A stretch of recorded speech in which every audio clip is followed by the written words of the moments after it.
everybody, and welcome to another MCU episode of Games My Mom Found. I am Mike Albertin, and we're a bunch of a-holes with me tonight. Not 100% a dick, Michael K. Hughes. I am Bill. That was good. You don't have to be nice to me. I don't think that was good, but it's good. You're more than welcome. It crossed my mind when I was trying to think of an intro. I'm surprised. That was like the slow pitch. I mean, that was right down the middle. Yeah, all right. Cool. Thank you. Thank you for the thanks. All right. And I'm gonna introduce what we're gonna be talking about tonight. We're gonna be talking about the 10th MCU movie because we're moving right along, and we're gonna be talking about Guardians of the Galaxy, the movie nobody expected and nobody saw coming. Is it really only the 10th one? I feel like we've been doing this for like a year already.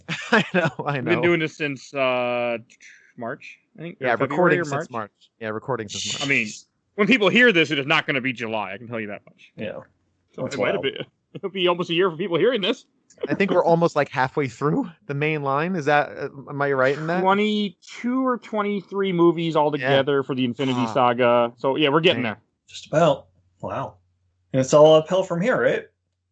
Yeah, it's pretty much. No, oh, wait. Yeah, hang on. I was going to say, like, I think they're pretty much all almost semi-bangers until, no. Yeah, there's only two I remember not liking, but maybe my opinion will be different this next time. There's no Thor Dark Worlds and no Iron Man 3, so. Yeah, there's no Hulks in the next, till the end of this madness. Yeah, there'll be more Hulk episodes when we visit Ang Lee's Hulk. I'm still interested. I promised it forever ago, so we'll have to do it eventually. Sounds good. So, as we were talking, first I want to talk about memories. Like, for me, I was a comic guy, not huge, but I was a comic guy. But I had never really knew who the Guardians of the Galaxy were. My first experience right before this film was the Avengers Earth's Mightiest Heroes cartoon had one episode where they met the Guardians of the Galaxy. And then I saw this movie. Like, I was such a basic bitch when it came to comic book characters. Pretty much anything that was in a cartoon or a video game I knew about. So I think I had seen, like, Rocket and Groot and maybe Star-Lord. But yeah, I had no knowledge of the Guardians before this movie. They're very low tier characters. Were. Yeah. This movie kind of changed that. Yeah, I was in the same boat. As someone who, I think I've said multiple times, I've read maybe one or two comic books in my life. Maybe if they came with something, I breezed through it.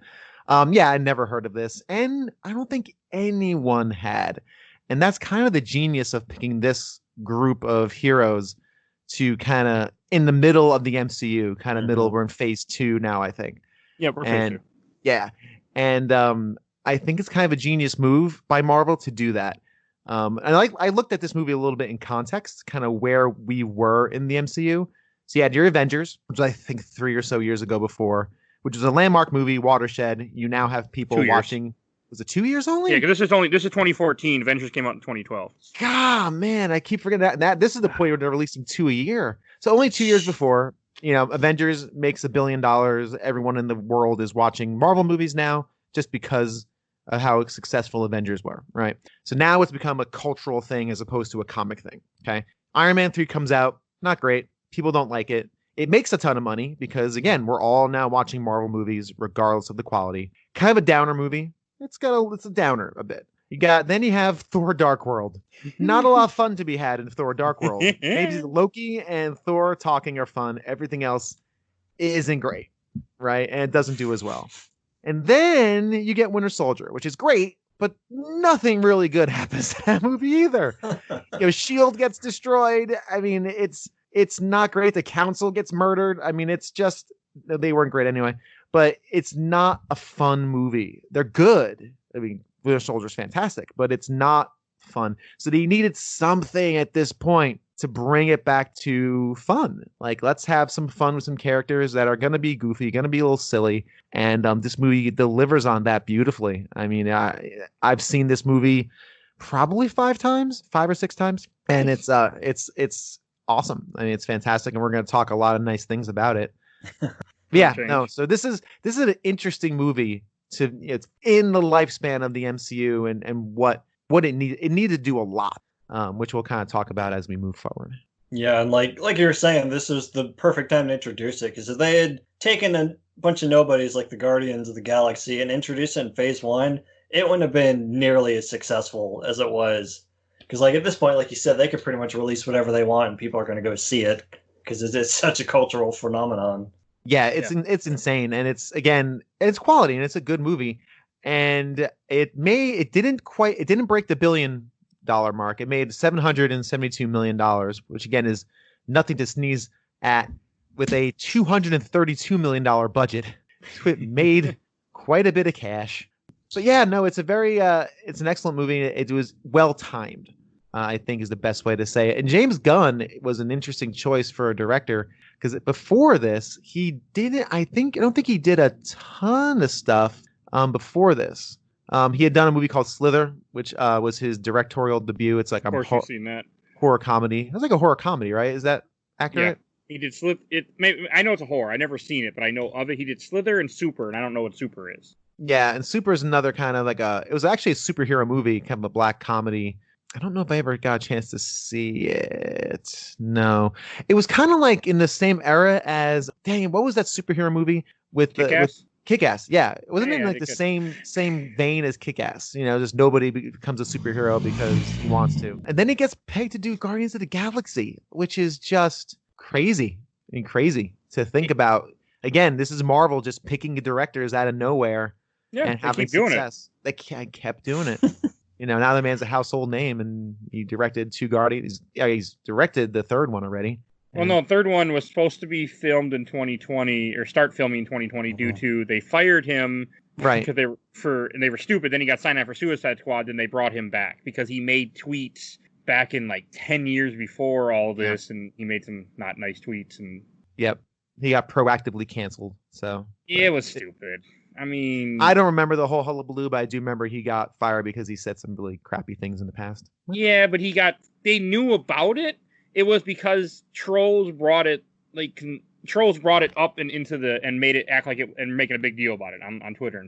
Yeah, and retweeting stuff from like years ago, and no, it was already deleted, and he was there, sharing. I'm trying to get him fired, and it worked. And I think they realized they got played, and that's why they rehired him. Jeez. That's my opinion. Yeah, but he does a great job with this. He also wrote it, which is good. Sometimes it doesn't work out when a director writes his own stuff, but he does, and it works out great. And this was another watershed movie. This was another one where finally we could have fun with our superheroes again. Mm-hmm. They could be fun. They could have really strong personalities and still have the action and the kind of weight that a superhero movie to that point had. So we needed this breath of fresh air. I needed this breath of fresh air. This has been a terrible week. It's been a terrible week for everybody, I think, involved in this program. So I think we all needed this good time, smile-inducing film, and looking forward to talking about it. Also, I think I mentioned to you guys in the virtual green room about how we really should talk about the soundtrack and how important this soundtrack was. I'm looking through the wiki. I don't know these things off the top of my head, but it reached the top of Billboard and was the first soundtrack album consisting entirely of previously released songs to top the chart. Wow. It was #1 on Billboard. The only one that the soundtrack that bumped it off #1 was Frozen. The behemoth known as Frozen knocked this soundtrack off the top spot. So it was landmark, and we're going to go through, as we go through the movie, we're going to talk about the songs as well, because they're so tied into the emotion, into the feel of it, that I think it's important. They work great, even the crappy songs, which there are a couple that I despise. Gus, yeah. I mean, I remember one memory I do have of this, of the soundtrack I want to bring up real quick, because when I worked at a Sam's Club, and they had a speaker system in the front of the store, and I remember my buddy, for some reason, he had his phone attached to it because they let him do it, but okay. And he kept playing the soundtrack over and over and over again, and I just remember that. I'm like, you know what? After hearing it a few times, I'm like, okay, you can put down something different now. Yeah, I'm like, I've heard these songs many times in the past. I don't need to keep hearing them. Yeah, even before the movie. There's not many deep cuts on this soundtrack. I mean, these are all pretty well-known songs, but it's the awesome mix. There's a couple. There's a couple what? Couple songs that I don't care for. Yeah, that's fair. So we'll talk about them. We'll get there. Because they're very tied to the movie. And this movie starts very, very depressing. The first, I've forgotten, the first 10 minutes just make you want to cry. You have Quill, just young Quill. It says, I forget what year it says. I didn't write that down. 98. Okay. And 98 or 88? 88. Oh, 88. Oh, yes, you're right. 88. I was gonna say, sorry, I'm not that old yet. I'm kind of. So it has him sitting. It has him sitting there, and he's listening to his radio, his little Walkman. And I want to say that actor looked really freaking familiar. That walks up to him. Oh, his grandpa. Yeah, can't remember his name, but I don't know. It doesn't matter. It's a famous actor, but he comes up, he gets him, he goes to his mother, and his mother's bald, to give away she has cancer, and she wants to hand him this present, and he won't open it, because his mother's dying, and he's 8 years old, I think, at the time or so. Something like that, yeah. Yeah, it's got to be real tough to handle as a kid like that, and he has that happening, and it just hits you so hard. Like, she wants him to touch his hand, hold her hand. He won't do it. Then she dies before he can do it, and they just pull him out of the room, and then he runs off because he's crying and he doesn't. And it's just like, oh, it just hits you right in the gut. Yeah, that bit where she's pleading to him to take her hands. Yeah, it cuts deep. I definitely remember tearing up in the theater when seeing that. Definitely. I didn't tear up this time watching. I've seen it a few times, although I always forget it opens with that, and then talk about a lead-in from like the sad, depressing, the movies beforehand. It's almost as if it's like, let's just keep this going for a minute. We got to get this out of the way, and now we're gonna have a whole bunch of fun and enjoy ourselves. It's one of the saddest beginnings in the MCU. I mean, as far as emotional weight and just, I mean, when his grandfather kind of says to him like, "Stop crying." That's a tough moment, because that's, a grandfather's being old school, suck it up, buttercup, I can't handle your emotion. Which fits somebody of that age in the 80s. Yes, some people that age nowadays, unfortunately, but so. Yeah, I mean, so it's just a brutal moment of him losing someone, and you don't have any context. Like, you don't know who these people are, but it's such a basic thing to experience, right? It's a basic human thing to experience loss like that, that it just cuts regardless if you know who these people are or not. Then, of course, you're going to learn, but yeah, man, it's good. And it pays off at the end, of course. So, just brutal beginning. And it all fits in. Like, he runs off because he's crying. He stops in the field, and then you see like an alien light type of thing come down, and then it cuts to the future. Or cuts to present time, I should say, not future. Yeah, 26 years later is what the title card says. And the title card actually comes up not too far away from here, because this is not a movie you don't know these characters, so we got to give you the name of the movie within the first 5-10 minutes. Yeah, let's make sure you walked into the right theater. Yeah, like exactly. Captain America, Thor, they're like, wait till the end of the movie, then throw it out at them. Nope, we got to do it right away. And I forgot, like, I remember the opening where it shows up on it says Abandoned Planet, has a name, but I don't remember the name because I forgot to write it down. Morag. Morag. Which I have no idea if that's from the comics or not. I'm assuming. Probably. But doesn't matter. I just assume everything is anymore.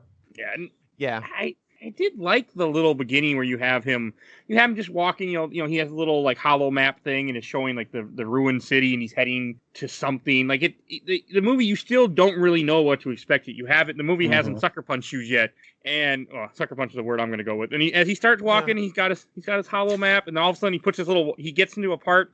He takes off his mask because for some reason now he can breathe. I don't know. I was like, okay, yeah, make sense. That was kind of strange. Yeah, I didn't even think about that. Yeah. I was like, oh, so like there's a barrier he went through or something, right? Now I'm looking at the movie. I'm like, no, there's no barrier. Oh, it must be. I'm like, okay, who cares? And then he, but it was like, I was thinking that when I'm watching, I'm like, it doesn't make sense. But I buy this more than a guy traveling across country with, taking his money. So, you know what? All right, couldn't help yourself. That's it. Mark it down. That's our Hulk reference for the day. That's it. That's your minority too. This is actually very effective. As I wrote down, he walks into the uncharted battle arena. It looks just like something you would see like in a pop and shoot thing. That's what I saw. Whatever. It's not as bad as the Sea Slug, whatever it was from Avengers, but that's what I saw. I think this is effective. Again, it's kind of subverting your expectations. He's got his little technology, and you see all that kind of stuff is kind of superfluous to just this mood setting where he hits the play button on his classic Walkman, and Come and Get Your Love comes playing on the speakers. Oh, every 300 years, the sea's lower and the temple is made accessible. Oh, that's not. I'm reading something when I googled, so it gives you a little more context to why no one had found it there. Oh, okay. Sorry, keep going. What you were saying? No, that makes sense. I was just saying, so it's kind of a good lead-in into the fun credit / title card of the movie when he starts dancing along to Come and Get Your Love. which is wonderful and has lots of fun moments. Singing into a little creature, which is just fantastic. And it's Chris Pratt. Of course, everyone loves Chris Pratt. How could you not? I never knew who he was before this movie. I didn't either. I honestly didn't either. But of course, everyone knows who he is now. Was it Parks and Rec? Is that correct? Yeah. Okay. So, and he was, of course, a big part of that show. And he's also in Wanted for one scene. He gets punched with a keyboard. Oh yeah, he is the co-worker, isn't he? Yeah, That movie's okay. Yeah, I never saw it. But it's cool. Like you will learn a lot of this guy from just him dancing around all, carefree, kind of corny, kind of doofy. He's clearly like, he's not super young, so he's probably in his 30s. I'm guessing based on just the timeline, it was 26 years, so figure mid 30s. And he's kind of doofy, but you'll see in a bit he is very capable and good at what he does, but he just seems like a doof, and it's great. It's about the silliest character we've seen in the MCU that's unabashedly silly, and it's very hilarious. Fun. And this song, like I'm not a big fan, so I'm actually listening to the song right now as we're talking, and it works though for that scene. Like I remember when I first saw it in theaters, and when I saw it last night, I was still laughing my ass off. It's still just funny as hell, and even though I was in a terrible mood, it brought. I'm like, all right, I feel a little better for this moment. I feel better. Yeah. It's like you said, Mike, until this point, you don't know what kind of movie you're going to get because everything's so stoic and subdued. And then he hits that play button and it's like, oh, okay, it's going to be this kind of movie. I'm on board now. I was actually in the theaters with my younger niece. Well, of course she's younger. My niece, who was like maybe 10 at the time. Hey, they don't have to be younger. Yeah, that's I have a friend who his nieces and nephews are older than him. Oh, weird. Guardians 2000. So she would have been 14. And she said that after the movie, she was not on board until he started dancing around. She's like, okay, it's gonna be a fun, lighthearted movie. So I can get on board with that. Yeah, you don't expect it. It establishes tone immediately. Who would have thought? And "Come and Get Your Love" is a great song. I think it's pretty fantastic, and it's a good song. Dancing around to it, dancing like you would. Not you personally, not you guys. I don't know how you guys dance. I mean, dance like I would, in my living room while I'm vacuuming. It's really silly. It's very fun, and definitely sets the tone for what we're about to experience as far as the characters go. Grab mics and start singing into them, but hey, Well, listen, hey, whatever you got, right? Your hairbrushes, whatever. The handle of the vacuum, little creature, in space, whatever you got. But it is hilarious, and even like when you get to the scene when you get the Power Stone, and it kind of reminds you like Indiana Jones in a way, which this movie has tons and tons of. I felt like 80s movies references all the time. Mm-hmm. Like that one felt like Indiana Jones. You see the thing, you think he's gonna, and then he just puts a little magnetic piece down to suck it up. That was kind of cool. Yeah, I was waiting for him to, get a Vegas hand. I love all of his tech that he shows off throughout this scene and a couple other ones later on. Oh, even the part like right after he gets the stone and the guys show up and they're like, I'm Star, like he's like, I'm something about Star. They're like, who? I love that because it's just perfect because everyone's going, who? I'm like, I don't know who the fuck Star-Lord is. Well, he gets another 80s reference right before that where the guy keeps poking him with his gun. He's like, dang it, Ninja Turtle, stop poking me. Yeah. It's good. Again, it's showing him, it shows him to be as like a vulnerable character. Like he's not an Iron Man. He's not a Captain America. But again, he's capable. He's got all his toys. He's got his rocket boosters. He's got all the fun stuff to kind of handle the situation. He's kind of almost like a Han Solo, where again he's scrappy, and he'll just figure it out, and very kind of scrappy, cocksure, just very fun. Again, unlike we've seen so far in the MCU. So that's a really good way to put it, though. Like I forgot about the turtle reference too, but just the fact that he is kind of like a Han Solo. Yeah, he has his own ship. He's kind of like a Playboy type character at first. He's a junker, right? He kind of he's a runner of things and stuff, and a scrapper. Yeah, it's got a very Han Solo vibe to it. And yeah, he's got cool moves, and he shows off a little bit of what he can do, showing us not only is he doofy and likable, but he's very good at kind of getting out of jams.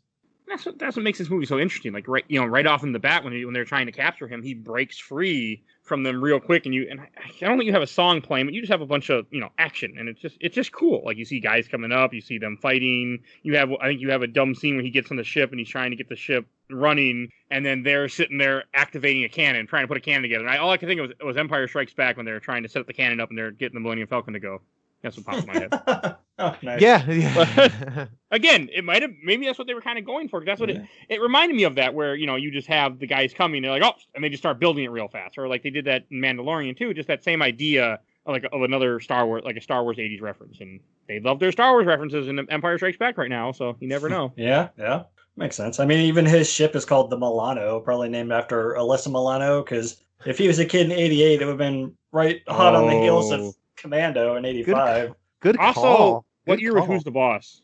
Oh, she was it on been that. It was late somewhere 80s. in the '80s. Yeah. Late 80s, yeah. And I remember watching that. The Yeah, Milano. I watched every episode of that show. So did I. She was a big star. That's fun. I didn't even catch that. Good. 1984. So yeah, that would fit too. I mean, she, like you said, Commando. You would add Who's the Boss. So yeah, I wonder if that was part of it.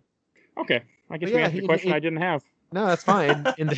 And then I like the fact that again, this is one of those weird things in these movies. It happened also in when Winter Soldier, where they just mount a cannon as you're trying to when Nick Fury's they just mount this like battering ram we enjoyed so much again in his car. They just mount this cannon to basically take down the ship. So again, there's lots of good stakes here. He's being chased. He's got the stuff to avoid. Again, fun showing him he's really good at spaceship. I loved when he was finally took off and the cannon goes off and he just tilts it to the right, like makes it go horizontal or vertical rather. Super cool. Again, showing him good pilot, right? We're learning stuff about this character as he does it. And it's very fun, very exciting. There's no like songs from mixtape on there. It's just a score.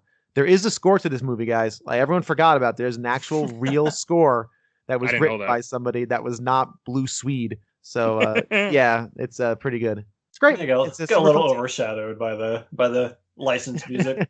Yeah, as you would expect. I had to put back on Come and Get Your Love now after that comment. So, but I did laugh my ass off. I had completely forgotten where the woman climbs out of the car, and he's like, "I forgot you were here." And I was thinking to myself, "I forgot you were there too." Can't remember her name. Yeah, I don't think she has I don't think she has another scene. No, I don't think not so. Her, but the Redskin people. Like, that sounds terrible, but I can't. Yeah, Redskin people. They show up throughout this movie as in different places, so they kind of like establish them as one of the different races that are in this part of the galaxy. So, and it does do a very Star Wars thing later in this movie too that I'm going to have to talk about. I'm going to talk about right now. One of my pet peeves is how, especially in Star Wars or like a lot of things, every planet is one city, like just one city. That's the whole planet. They only have one capital. There are no other countries. It's just one city you're bombing. Like, you're not trying to fight the whole planet. You're trying to fight a city. Well, I guess, I that's very funny. They focus on one place, but I guess, the Empire's not going to focus on, the village of Yondu, on Tatooine. Like, they're like there's 10 people there. If we became the Federation like you have in Star Trek, I feel like there would be multiple areas around the world that are big hubs where if something's going down, they're all fighting. Not just like, oh, we're going after one capital city. Star Trek's a different thing. No, Star Trek's about planetary exploration. This is, I get it. That's pretty funny. I never really thought about it. I know. I never thought about it. They got it right with Alderaan anyway. Yeah. Well, I watched a lot of Star Wars this year, so that's what it came from. But and then I have in my notes a second song, but I can't remember which song plays at this part. And when after the girl pops out, he plays some song while he's on the ship. I know we hear the radio talk about the Kree peace treaty. Yeah. Right, we hear about the peace treaty, and Yondu calls. He's on the ship here. Oh, so I guess it's Peter gets back on his ship after stealing the orb. So it's a song called "Go All the Way" from the Raspberries. Oh, that one. Okay. Yeah, it's fine. That doesn't need to be mentioned too far. It's fine. It's a perfectly decent song. Yeah, I forgot that was there, but yeah, I couldn't. I mean, it just shows you I couldn't even remember what it was. Like, I knew it was there, but I didn't even put it in my notes what the name of the song was. Yeah, and at this point. Yeah, at this point, this is when Yondu calls and says, yeah, it's very funny. Again, we get introduced to him, who's really good.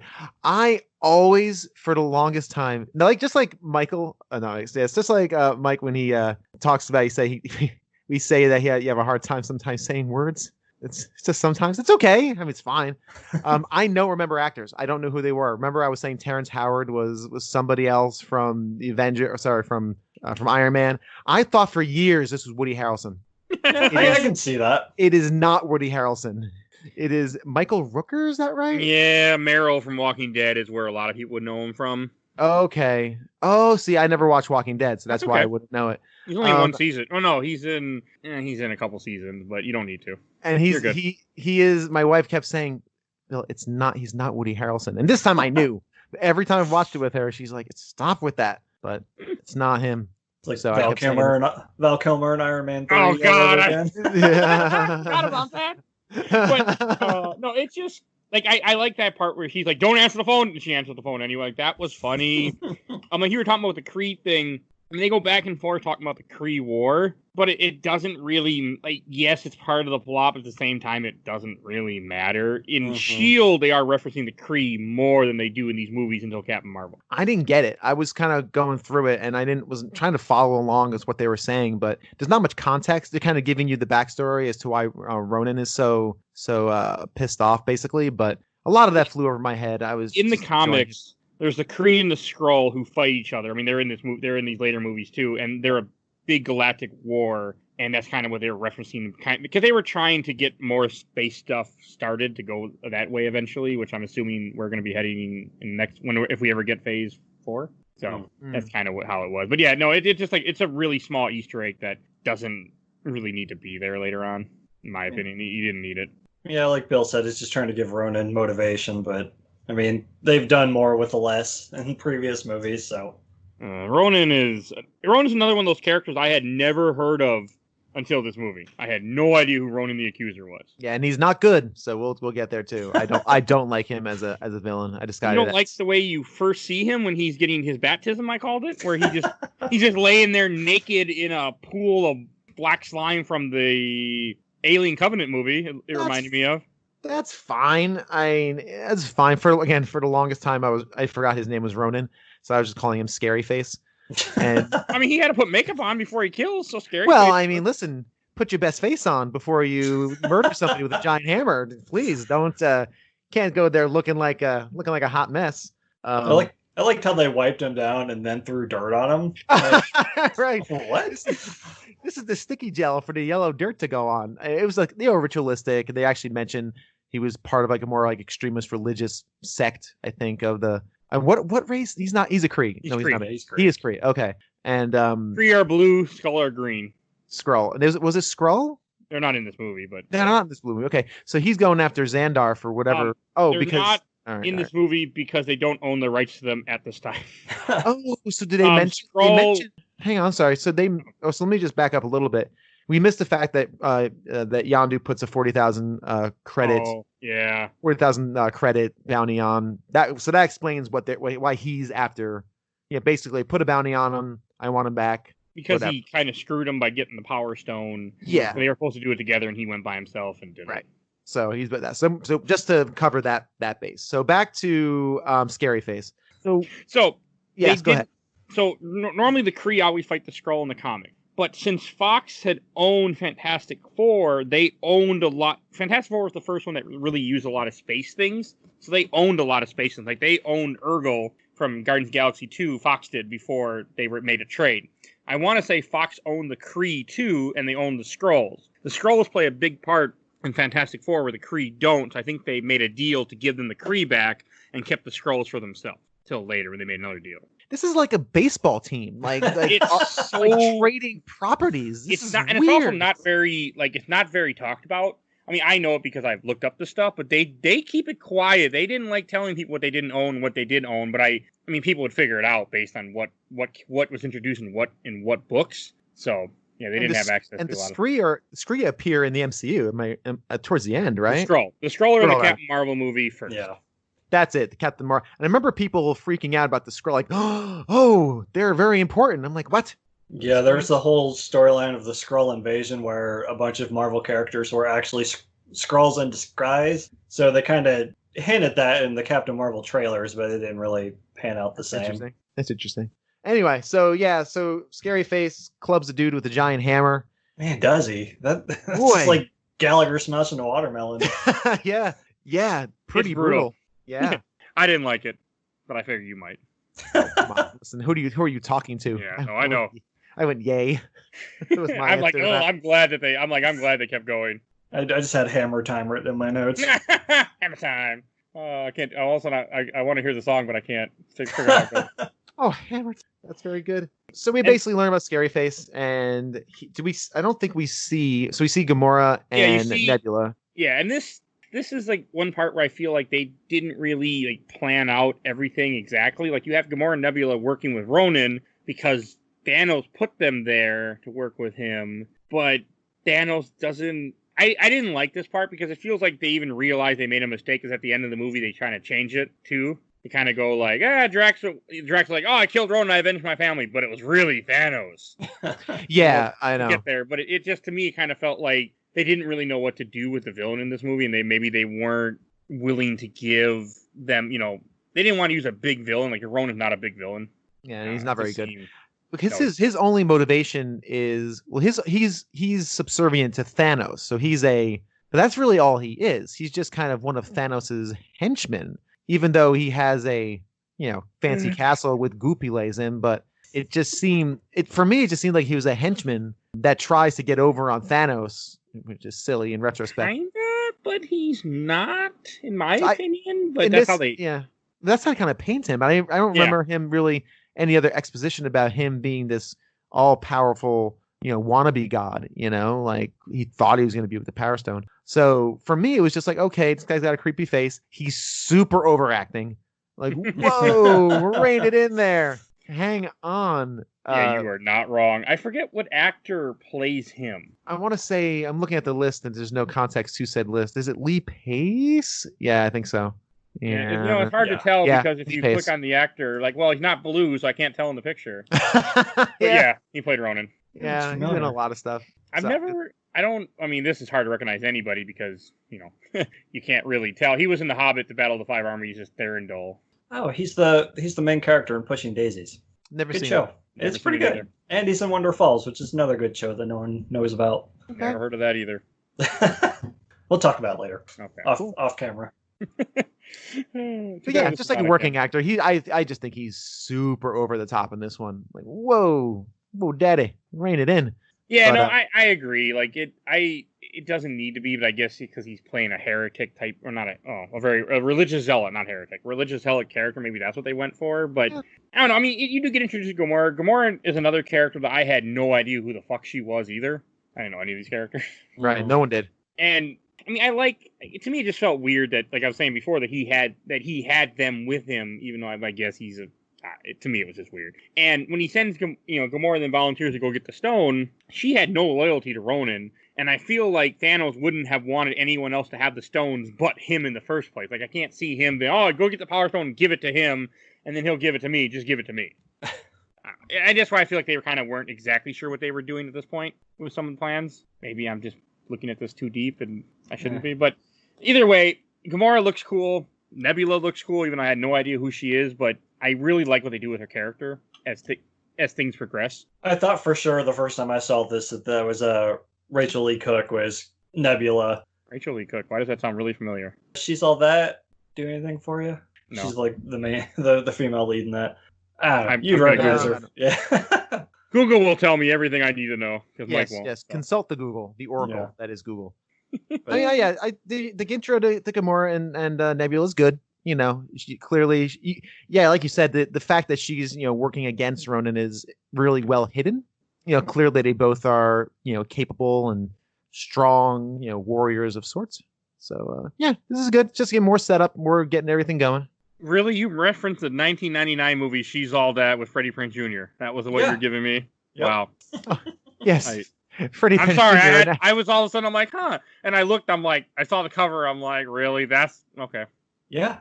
All right. Listen, I've never seen it. So I haven't either. It's a very teenager movie. All right. There we go. So back to importance.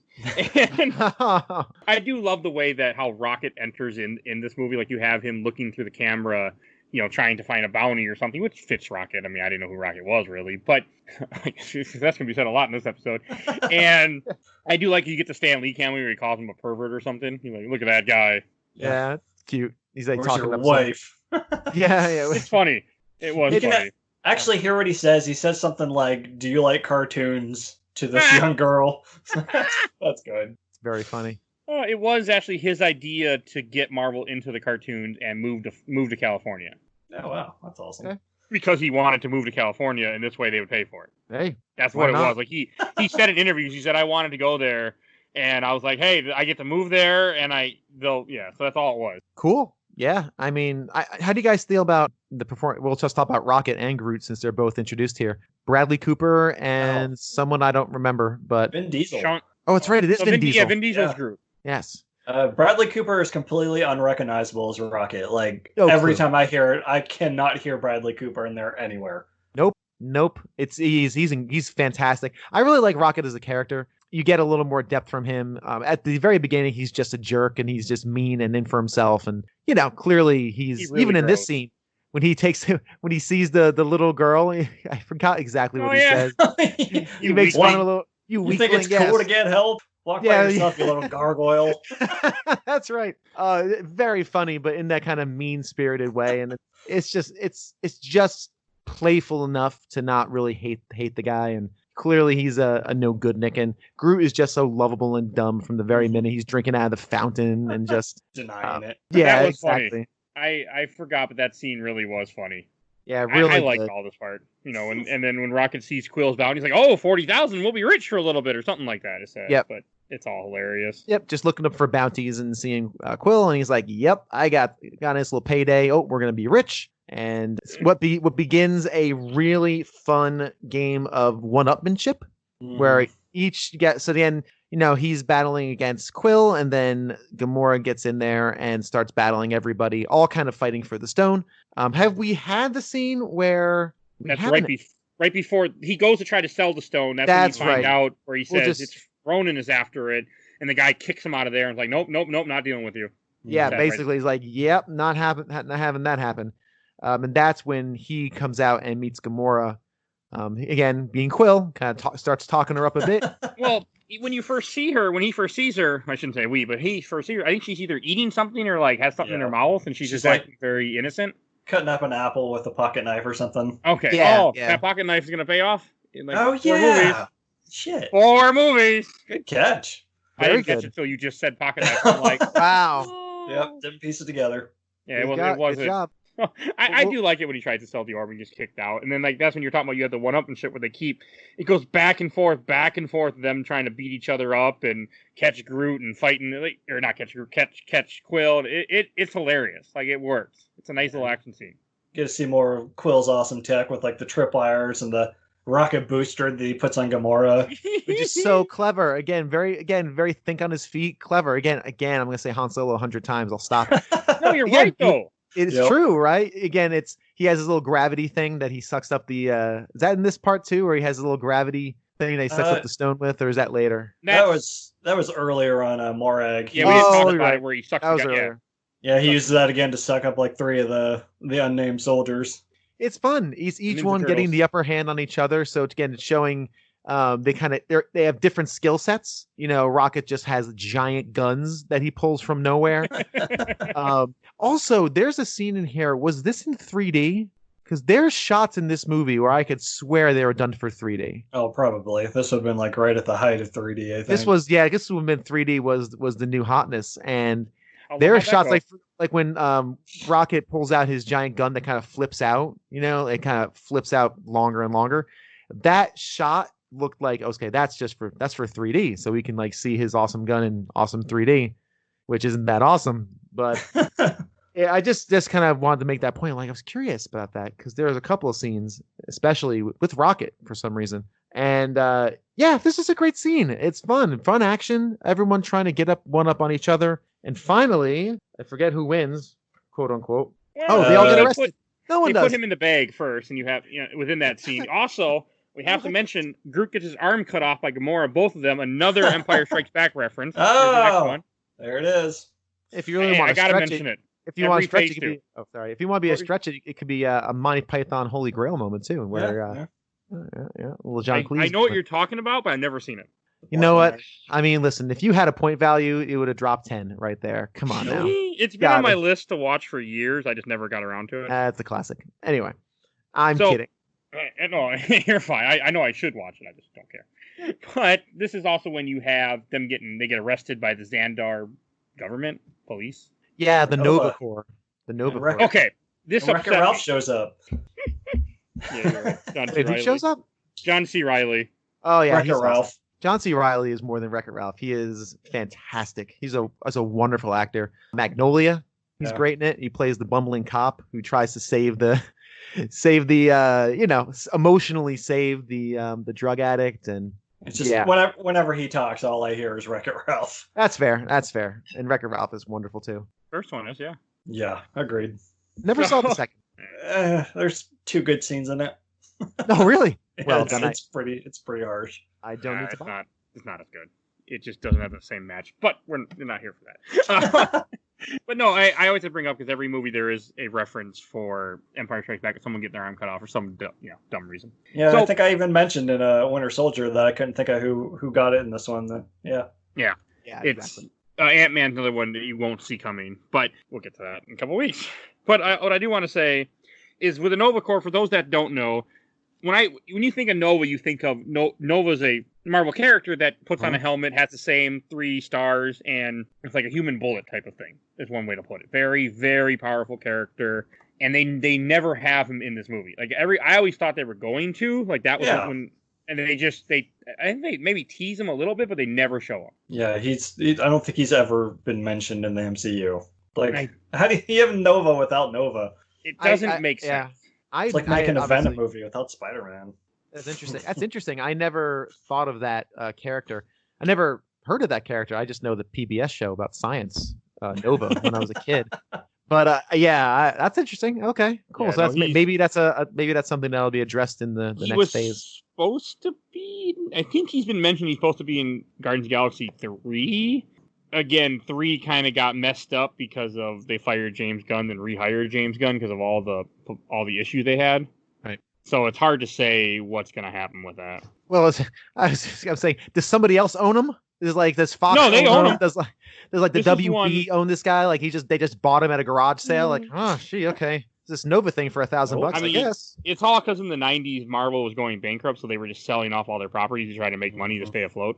And that's how you ended up with, like, Universal, I think, still owns Namor. Maybe Namor's back, but I feel like somebody owned Namor that, Universal used to own Namor at least. And apparently at one point, at least from this list I found in 2014, Lionsgate Entertainment owned Man-Thing.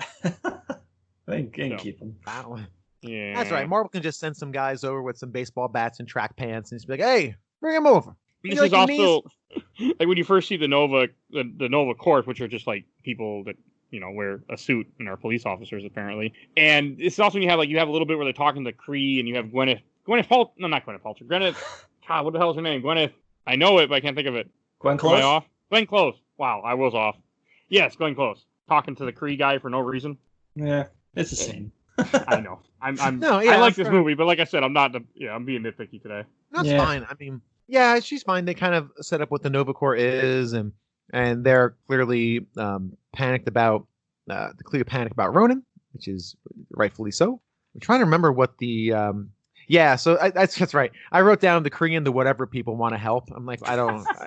I kind of blanked on it. It's the Xandarines or Xandars. Xandar and Kree. They have a peace treaty. That's it. They're trying to get him to agree to just to tell Ronan, to condone what Ronan's doing. They won't do that. Yeah, that's fine. And that's So that's kind of where that was.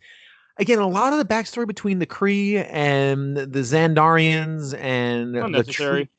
I knew it wasn't unnecessary. I just missed it. I just because again, I'm kind of reeling from all the fun. I want to stick with the characters. I don't want to hang out with these boring people who are talking about peace treaties. I want to hang out with the Guardians because I've now liked them so much. They're fun, and it's not just the action. It's just learning about these characters, which we do in like this kind of like rogues gallery moment when they're actually being processed at the Klin or the Kine or whatever they call it, the prison planet.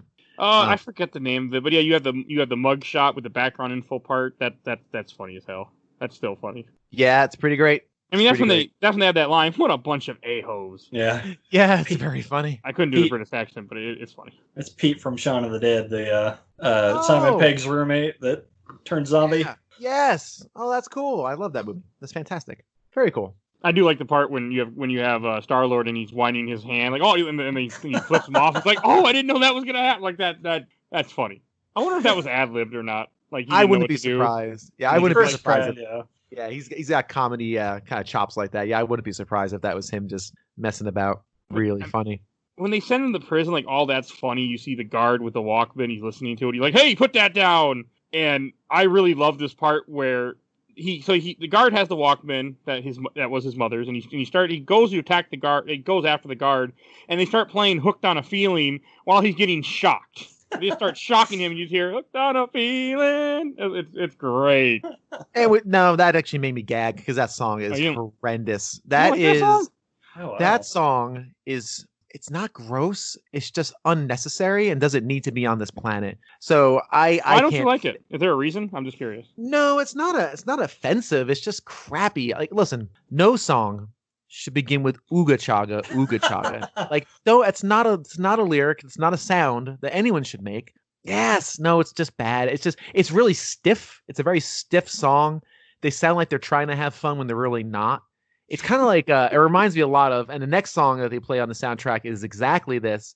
It's almost a sort of song, like, it's a sort of song you'd hear on a cruise liner by a reggae band that, like a very white reggae band who doesn't understand the flow and rhythms of reggae. They just understand upbeats.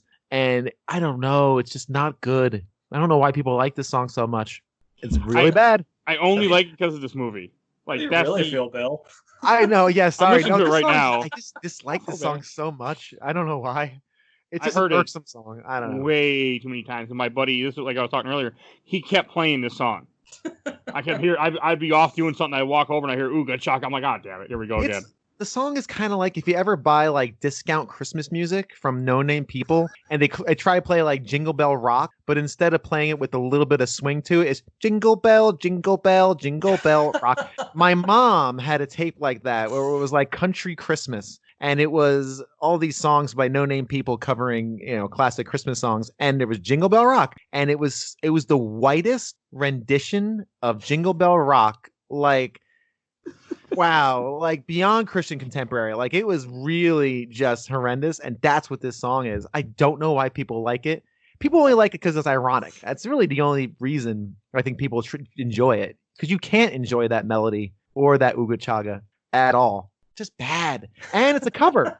It's a cover, actually. It's a cover? Yeah, it's a cover of like a 50s, like, not soul song. It's like a 50s lounge song almost, from like, kind of one of those like loungy type singers. It's not a terrible song. Start off Ooga Chaka, Ooga Chaka. No, because they're idiots and they start songs like that. Blue Swede stinks and they're no good. It's the only song they ever had as a hit. Like, they never had another hit after that. I'd never heard of them otherwise, so it's just bad. It's just really, I'm sorry, I'll stop. I think Bill's working through some stuff here. I really am. I guess I don't know why. I never had a public forum to share my disdain for this song. The world has to know. The world has to know. I'll stop. This is but it doesn't, I'll be honest, it doesn't hurt the scene. All right, because it's clearly, I love the fact it establishes his connection with that Walkman.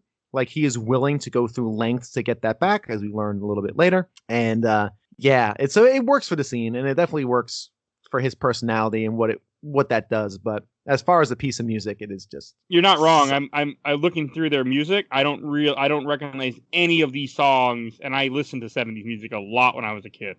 No, they never had another hit. They're one hitters. Yeah, you were not wrong. So but you are right. It does like. I probably did that. You are right when it comes to like it does help like show you how much that means to him. Even when he's in a bad situation, he still is.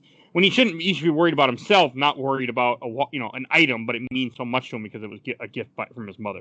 And this is also when you have when they walk into the prison and everybody wants to kill Gamora. I do like that. I like how it establishes that she is known throughout the galaxy as one of Thanos' daughters. Well, is she known as Thanos' daughter, or is she known as one of Ronan's henchmen? I wasn't clear on.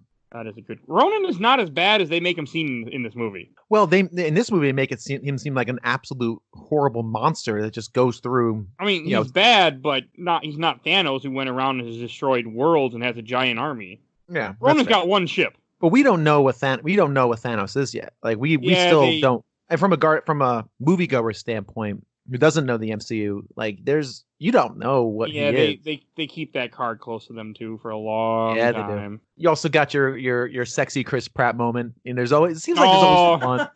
There's always one when he gets like oiled down with the thing, and he's just he's got his buffness going on. I was like, and during that whole scene, they keep playing "Hooked on a Feeling," for you. So. Well, just for me. And it's also you get a neat little moment when you see Rocket coming out, like a little sad moment where he's coming out of the shower and he's all like frail and small looking, especially after you look at Chris Pratt's buffness, and you see the little cyber stuff on his back, like all the like his spine and whatnot. Like clearly he's been augmented in some way. And Chris Pratt kind of gives him a look like, oh, like in the previous scene, Quill calls him a raccoon. He's like, "What's a raccoon?" He's like, "It's what you are." He says, "There's only one thing like me, and it's me." And he's not wrong. He's not wrong at all. No. I forget his backstory, but in the comics and stuff. I mean, they talk about they never really go deep. They never really dig into it in any of these movies to say like where he came from or why he is or who did it to him. I don't think they say. I don't think so. No, they never get into it. I mean, it doesn't matter. I mean, it matters to me because I like I like backstory, but it doesn't matter in the movie. I mean, it's the same thing with Groot, because every time someone sees him for the first time, they're like, "What is that thing?" It's like, where did he come from? Yeah, the only person who's ever confused by Groot or recognizes him is the Collector. Other than that, everyone's just kind of like, "What? What are you, walking tree person?" Oh, and fun fact, he was inspired. Rocket Raccoon was inspired by the Beatles song "Rocky Raccoon." Interesting. So. Yeah, late Beatles. Yeah, not a great song. No, it's not. Isn't it White Album too? Yeah, White Album. Yeah. Oh god, the White Album is what happened when you do tons and tons of drugs and don't give a shit. Yes. People need to stop celebrating the White Album. Happiness is a Warm Gun, right there. That's one of the songs on the album that they go, there's something wrong here, guys. Yep. They called it the White Album for a reason. Well, it's also one of their yes, they did. it's also one of their last things that they did before they broke up. I want to say it wasn't that far away from Abbey Road. I think if I'm remembering my one other before Abbey Road, I think. Anyway, I don't know. I don't know. These are very important questions our fans need to know. Yes, they were all curious about. We all talk about Beatles on the show. Yes, they downloaded the Guardians of the Galaxy podcast show to hear about the Beatles discography. Yes, that's exactly what they did. There are some good songs on this album, by the way. It's very good. Okay, enough of that. So I did laugh at the part when you had the big blue guy comes up to Quill and. He's like, I guess how prison is. I don't know, but like what they're going for in here, that whole thing about prison, and Groot shoves the branches up his nose. Yes. Do they go out his head? Because you hear something crack. No, okay. I took that as it went through his. It's basically gave him a COVID-19 test. Where they stick a giant Q-tip through his nasal cavity, down his sinuses, almost to his throat. That's what I was thinking. And I'm like, that is not pleasant because he's just sitting there with that. That's no good. And it's also good, too, because it shows Rocket and Groot's connection. Like, Groot's there. And it's one of the first times we really see Groot do something, violent. Do something pretty violent. We've seen him as this kind of lovable tree person. He does some stuff during the fight earlier on Xandar. Nothing. I mean, he tries to capture Gamora, but you don't see him, like, hurt people or try to kill somebody. Like, in this, he shoves it up, looks like pretty far, and the guy just is on the ground crying from what happened. Ugh. Yeah, and he sticks it up there very far. Is this your favorite part, Bill? It wasn't my favorite part, but I definitely clapped in my heart. Yes, I mean it was foul. I mean, listen, let's just put it in perspective. Before I saw this movie, over the last 2 days before this movie, I saw my wife and I are working through Picard. And Picard's not great. I don't think it's very good. But there is a scene in season 5 where a person gets their eyeball taken out and like slipped off in like a horrific, almost like Cronenberg body horror moment. And I went, yay. And then I saw The Lighthouse, which is from last year, which has got some horrific moments of despair and death and violence. So this was easy. that was an easy one for me. I was like already desensitized from 2 days of just like, ooh, grisly stuff. It's not every day where in one day you see 2 moments of eyeballs being pulled out of somebody. Yikes. So this was like nothing. But no, it was very cool, very effective, even from just a filmmaking standpoint. It was good. Yeah, I enjoy. I mean, it's a little. I mean, they still make it funny, like where Rock's like, "This is our booty." Like it's still funny. Like they make it hilarious still. It's like they always find ways to have nothing but humor in this movie at all times, and it works. It doesn't upset me. It doesn't. I'm like, okay, this is funny. This works. It's I'm not integral. the comedy. Is this foreshadowing to part 2 or to volume 2? We'll see. Yeah. Maybe my opinion will be different, but we'll see. Not. Volume 2 is a straight up comedy where the jokes are the point as opposed to the story. This is everything's integrated. This is all part of their character, and they're using these jokes and these funny moments to build up these characters for a better purpose, and it's gloriously integrated. Where again, I think 2 is more of a comedy. I actually like 2, but I'll be interested to see how I feel about it. In a few weeks, whatever it is.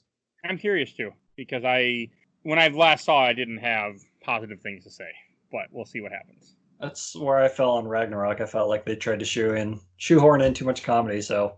I've only seen it once. I loved it, so we'll see. Well, we'll see. We will find out. But yeah, so there. this is the point where, is this the point now where we have, let me see where I'm at. You have here. the sleep pile where they're all sleeping on the floor. I like that a lot. You have Gamora being taken by a bunch of the prisoners, and the guard just says, go to the showers and kill her. It'll be easier to clean up. Mhm. It's during all that time. And this is when you first get, like, you see Drax earlier, I think, sitting at a table. Yeah. When they first come into the prison, but he's just sitting there. He's not a character that would have been brought to your attention. And this is when he shows up, kind of stops the guy that's about to kill her because he wants to kill her himself. Right, because he recognized her as Ronan's, one of Ronan's henchmen. Yeah, I forgot how much in this movie she's recognized as Ronan's henchman, not just Thanos' daughter. Mm-hmm. It kind of bugged. Well, again, we don't know what Thanos is. Like, I don't think no one really, Thanos, I don't think he's been mentioned yet in the MCU. Maybe a couple times. He's in Avengers. Yeah, he's in the Stinger. He's in the Stinger, yeah. You just see a purple face with a weird chin, and you're like, oh, who are you, Monster Man? Clearly you're menacing. Your chair floats. This is the first time you actually see him, in the movie, actually interacting with somebody. So no one knows who he is. So they'd have to say, and this is also probably a filmmaking thing, they had to have her as Ronan's henchman because that gives her an opportunity to slowly work in, oh, I'm a daughter of Thanos. Who is Thanos? Now you're building that kind of like intrigue. Mm-hmm. But she has to be, again, a henchman of somebody else who might be a subservient. So, of course, our turn here is we learn what her goal really is. But it's a great moment with Drax. I think Drax is my favorite of the Guardians. I just love his dry humor. I love humor of not circumstance, but just of what's the word I'm looking for? His humor is very dry, obviously. It's a humor from not knowing things, from being a fish out of water, from being just unaware. I won't say it's not dumb, it's just being oblivious to the world that he's in. So a lot of the stuff where he's extremely literal is so freaking funny and very endearing to this character who's just he's great. I love Drax. He's my favorite Guardian. Also, the thing about Drax that that was pointed out to me at one point that I can definitely see it. He's kind of like he has autism in a way where everything is a fact to him. He doesn't get metaphors or of that idea. And I actually had met somebody not too long ago that kind of was like that. Like the guy was just saying things that were facts and didn't understand if somebody was making fun of him or something. Like he just saw it as facts. It was interesting, and it really made me think of Drax. Because I once read a comment where on some random message board, the guy had said that when his brother, who was his younger brother, who was autistic, saw Drax and was like, he's like, that's like me. Like when you make the joke later, like, oh, go right over your head. Nothing goes over my head. I would like it was very, he related to that character, and I thought that was kind of cool. I don't know if that's what they were going for, but that's something that occurred to me afterwards. Dave Batista, I think, surprised everyone because when he got announced that he was going to be playing Drax, everyone's like, this is a wrestler. What the hell is he going to do? And then he kind of turned into like the breakout star of this movie. Yeah, he did a few movies after this too. Yeah. Yeah, you know what? You just mentioned that. I didn't realize that's Bautista the wrestler. Wow, I didn't make those connections. Yeah. Okay. Yeah, I mean, I'm not a wrestling guy, but I know the name. Yeah, that's very interesting. Huh, okay. He was a big wrestler, I think, for a while, I want to say. Yeah, he's a big name. I mean, I don't know wrestling, but I know. I know wrestling from early 2000s, in late 90s when like you had The Rock and Stone Cold. I was in middle school at the time, early 2000s, and my friends were into it then. But after that, I don't know anything. And he was in an episode of Smallville, Mike. Yeah, I know that. Unfortunately, I know that. Episode called Static. Does that have Static in it? The character? No, it doesn't have Static Shot. He's just one of these random, for Smallville, he's a random monster that came from the Phantom Zone. When Clark leaves the Phantom Zone, he lets out these monsters. He feels guilty for it, so he goes and tries to stop them. There's the answer you didn't ask for. It's like the 13 Ghosts of Scooby-Doo. Oh, it's fuck. I still need to finish Smallville. Okay. Are you done? Are you done with Smallville? Just out of curiosity. No, I got to season 8, episode 1, and then we started watching One Tree Hill instead. Did you? So you finally punched out because you don't like that show. Like, just admit it to yourself. You don't like it. But now I'm watching One Tree Hill, and I was good. I'm glad because man, you don't say anything nice about that show. You watch 8 seasons. I gotta finish it. To finish it. All right. But I don't like it. I respect that. That's like my sister with The Walking Dead. She hates this. It's not a good show anymore, but she just stays watching it. And my brother with The Simpsons every week. Oh wow! I stopped watching Walking Dead because it hurts. It's just it's so hard to watch sometimes. So depressing. Yeah, and my brother with The Simpsons, he still watches every episode. And I ask him, like, are these good? He goes, no, they're terrible. Why do you watch? I got to finish it. That's impressive. He's watched it for 20-something years. He has to. But anyway. We all like torture in our own ways, so. I guess. Yeah, that's fair. That's fair. I'll stick to bad video games. I like bad video games, too. So, this is also when you have Peter talks to Drax and convinces him not to kill her. And then I did laugh at the finger metaphor joke when he's like, put the finger across his neck, and he's like, why would I put my finger across his neck? I would cleave his head clean off. Like, it's hilarious. That's very good. This is really the first time we see Quill acting like a leader. Yeah. This is the first time we get a little bit of a hero turn. We'll talk about that when the actual hero turn. But yeah, it's the first time we see him kind of really take charge, kind of naturally, as opposed, he doesn't do it. He's naturally. I mean, in the comics, he's a king of a planet. What? Yes.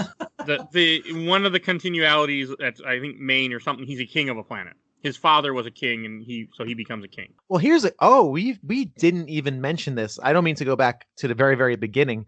When his mom mentions that his dad is going to come back for him, this is the first time I noticed it. I'm like, oh my gosh, that is actually a call forward into Guardians 2, right? Like, yeah, there's a couple references throughout the movie about, like, near the end of the movie, there's a reference where Yondu's like, hey, we should have dropped him off his dad anyway, or something like that. Like they mentioned it off and on about his dad. But it's very small. So she even says you're so like your daddy. I'm like, geez. Well, it's such an awful thing to say once we get to know him. You'll be taken up in the light or something. Like, what? I just the first time I noticed it, and I didn't mention it, 45 minutes ago. So, but also she didn't know, like she never saw the bad version of Ergo. Like she didn't know what Ergo did to her when she says that line. 1, because they hadn't wrote it yet, and 2, so that's a whole different thing. That's just interesting. It was cool, and I didn't realize in the comics he's a king. That's just weird. He can't be a king. I haven't read a whole lot of it, but I know he is a king because when I read Old Man Quill, it talks about that. Old Man Quill is really good, by the way. Really fucking good comic. I'll check that out. You will be for other reasons at some point, I'm sure. So this is also when you have. I thought it was a Kree talking to Ronan, but now that I watch more of the movie, it was actually Thanos talking to Ronan on that big screen. And then because he's telling Ronan to get him the damn Power Stone, which again I don't believe he'd be telling anyone to get him anything. But this is before he got screwed, so we'll take it. When he does go to Ronan, because when Ronan goes to Thanos, he goes under that same meter we saw from Avengers, where Loki went to, and we see the same guy who was talking for Thanos to Loki in Avengers. He just kills him. Like, he just snaps his neck. Like, I think it's the other that Ronan's talking to on the screen. It's actually that character. Oh, okay. Yes. That's why. Yes. He's summoning him. And I know in Avengers, that character is played by Wesley from Angel. I don't think it's the same. Yep, it's the same. Yeah, it's also him again in Guardians. Okay. I mean, it's just a cameo scene, but yeah. I was trying to remember his name, and then while I was thinking about the character's name, and while I was thinking about it, Ronan just snaps his neck. I'm like, oh, never mind. Unimportant. It's not. I just like the actors. I like Wesley and Angel, so it's like, oh. Otherwise, it's really unimportant. And this is also when you have when you go and it goes back to them being in prison. I do like it when Rocket gives them when they're coming down there. You know, Rocket's like, "Okay, this is the plan. You're gonna get me a leg. We got to get that battery." And at the same time, he's talking and telling the story. He's like, "Okay, this is what we're gonna do. This is what we need. This is the plan." Groot just walks over and starts trying to go get the battery, and he's like, "Make sure we grab the battery last, because everything's gonna go to all hell once that happens." And all of a sudden, you hear, Yeah. He just holds it out like, "Here you go." I just, if I could go back real quick to the Thanos angry face conversation. This was actually really cool for me. It reminded me a lot, and this is another Star Wars reference, but maybe this is a Star Wars reference. It was very Vader Emperor moment where you have the big bad of the show of the movie kind of, you know, subservient to a bigger character. So I had a lot of that energy for me of him, you know, being a fearful, like, you know, there's a moment where he's actually scared of Thanos knowing his power, knowing who he is. And I don't think Thanos has any of the stone. No, he does. He has one stone, right? He has no stones at this point. No stones. Okay, so there you go. He had the Mind Stone that he gives to Loki, and Loki loses in Avengers. So now he has no stone. Gotcha. So anyway, I just wanted to point that out because it is a cool little bit of character building for Ronan, knowing that he has somebody to answer to. So what you're telling me, if Thanos is going to show up in the 9th movie that we get later on down the road and be connected to a big like computer thing, what you're telling me? Yes, he will be connected. Yes, he'll be connected to an HGU Geiger, whatever his name is. You know, scaffolding of metal and needles, and nothing will be explained. And nothing will be explained. We don't. Who cares? Just move on. We got battle cruisers to destroy. Anyway. Yeah, I like that movie, but I know a lot of people don't, and I can never watch it again because I'm scared. I don't care. Star Wars. So I realized a few years ago that I don't think I'm a Star Wars fan. It's like I don't care about this stuff anymore. I really don't. I love Star Wars, but I also and that's one thing. One thing I do want to say that when I saw this movie in theaters, this movie made me think of Star Wars. If we hadn't had Force Awakens yet, we hadn't had any. We really weren't getting any Star Wars movies. I don't think we even had Rogue One yet, and yeah, we didn't have any of that yet. And I saw this, I'm like, this feels like Star Wars, and we needed a Star Wars movie because we didn't have any at the time. And anyone else? Yeah, Bueller? Star Wars. Bueller? Okay. I just thought of that just now when he started talking about Star Wars. I'm like, oh. So I wrote in my notes Groot smash, but I can't remember what. I guess Groot was blowing up things at this point. This is when you kind of have them all fighting. Like I did like the fight when they're trying to escape prison. Like all that is really hilarious too, and actiony. You need a little action to wake you up. Yeah, it's been a while since we've had some fun things happen action wise. Everybody kind of has their role. You know, Quill's getting the leg. So, I do like that. Okay, so damn. I got a question. When he gets the leg, and they talk about it a little bit later when they get in the control room, he says, "I had to transfer him 30,000 units." How the fuck did he transfer units to this guy in prison? That's very good. Yeah, exactly. How did he do that? Like, I mean, did he pull it out of his ass? Like, what? I didn't understand that. I'm like, you're in prison. You're not gonna have access to any device to transfer money over. I don't think that's how it works. I went to an ATM. It's fine. Yes, exactly. It's stupid, but I didn't. I was like, wait a second. I'm talking about that tomorrow. You're right. That's very funny. I mean, I've seen this movie a few times. I've never caught it, but it this time I'm like, now that I have a podcast to talk about it on, I'm going to talk about it to somebody. Yes. Somebody's going to hear my complaint. Yeah, it's oh, go ahead. Sorry. Go ahead. Maybe it's all cerebral. It's all implanted into their bodies. There you go. Yeah, there's a barcode. I feel like if we have the technology in real life and we get arrested, they're going to find a way to disable that technology so you aren't doing that while you're in prison. That's fair. Because you're in prison. Deactivate the account. I mean, something. I mean, just set your password. I mean, just block things that are happening around you, I guess, too. Nah, I don't. It doesn't matter. Okay, yeah, anything. No, it's a good moment, and you know, so Groot is kind of taking care of the drones, right? So the drones come down, he's kind of whacking them away and doing cool Groot stuff. And Drax is the first time you've seen him actually fight. Him laughing hysterically while fighting is wonderful. I love just his big bolsterous laugh, just enjoying fighting and beating people up. It's really fun. I mean, shooting everybody and killing them? He does look pretty happy about it. I love the bit where the guy comes up and like takes a sucker punch at him, he just turns and headbutts him. Yeah. A sucker for a good headbutt. Yeah, that's right. Good headbutt is very satisfying. It's pretty funny. It's great. And then Gamora, of course, heads to the tower. They all get to the tower off Groot. Groot, of course, turns into a ladder, tree ladder. And you get your first hero shot as they open up the doors to the control tower. And the camera is kind of a low angle and you see them all in the same, doorway. I was like, the Marvel hero shot. Yay! We're a team now. Clearly, we are now a team. We are the Guardians, which I thought was neat. And then, they dispatched the guy in there, and then the leg pays off. Rocket, just kidding. It was very, very funny. Yeah, was it funny? What do you look like? Yeah, he's just laughing as he's fiddling with the controls, and it is really funny. Like in the control room, and that's the part you have. They're like fire, and you have each rocket hitting the windows, and then they're like, he's still trying to get everything going. All that was funny. And then really good. They turn off the gravity, and they got the control room just bouncing around the prison, trying to escape. Still, it's all really good. And it's still lighthearted. Like, you have them in peril in a way, but it's not depressing or anything. You're having a good time in this movie. Yeah, because it's still intercut with jokes. So this is where the "Don't call me a thesaurus" line is. Oh yeah. Gamora's like, "I'm gonna die surrounded by the biggest idiots in the galaxy." I did have in my notes that while Rocket's doing all his little science stuff, I have Smart Rodent doing smart things? ? Yes, it's a good one. It's very good. He is doing. You don't expect him to be as smart as he is, but he is. He's a brainy guy doing smart things. Very good. And yep. This is right after when they go and they retrieve the equipment, and this is, Peter Quill opens the thing and he finds out his walking's missing. He's like, okay, you guys go ahead. And they think they have the stone in the bag, which again is funny because nobody trusts each other. Like, yes, they kind of join, but they have no trust. He gives them the bag, and they're sitting in the ship waiting for him. We're like, we can just go. She looks to see the stone, and there's just he put something else in there to make it look like the stone, but there's no stone. And I'm like, Even my wife's like, wow, he has a lot of faith in her. I said, no, he doesn't. Yeah, forgotten. I like when he's going for the radio, and then you hear the Pina Colada song come on, and he finds the guy and he smacks him across the face, and then you just hear "To Pina Colada." So I heard a comment there just now about someone not liking the song. My wife was very adamant about how she hates this song when it started playing. It's horrendous. Your wife has great taste. It's a bad song. It's horrendously bad. It's for we got another 5 minutes. Sure, why not? We're never getting a chance to do this again, so why not? This is true. Again, I don't have a forum to talk about how bad the Pina Colada song is.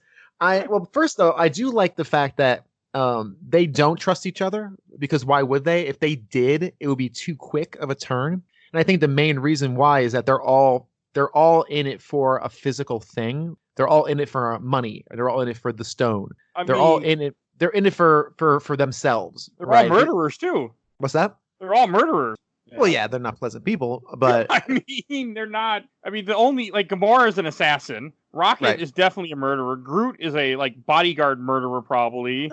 Drax is a murderer. Drax's nickname is the Destroyer, so yeah, they're none of. I wouldn't trust any of them either. Right. Yeah, but even then, as a team of rogues getting together, they really do. They don't come together as a team until the action is selfless. When they're having that moment later on in the movie, when Quill is giving that pep talk, kind of like the let's come together as a team talk, which is a little corny, but it's really good. They should not trust each other, and why would they? And it's good.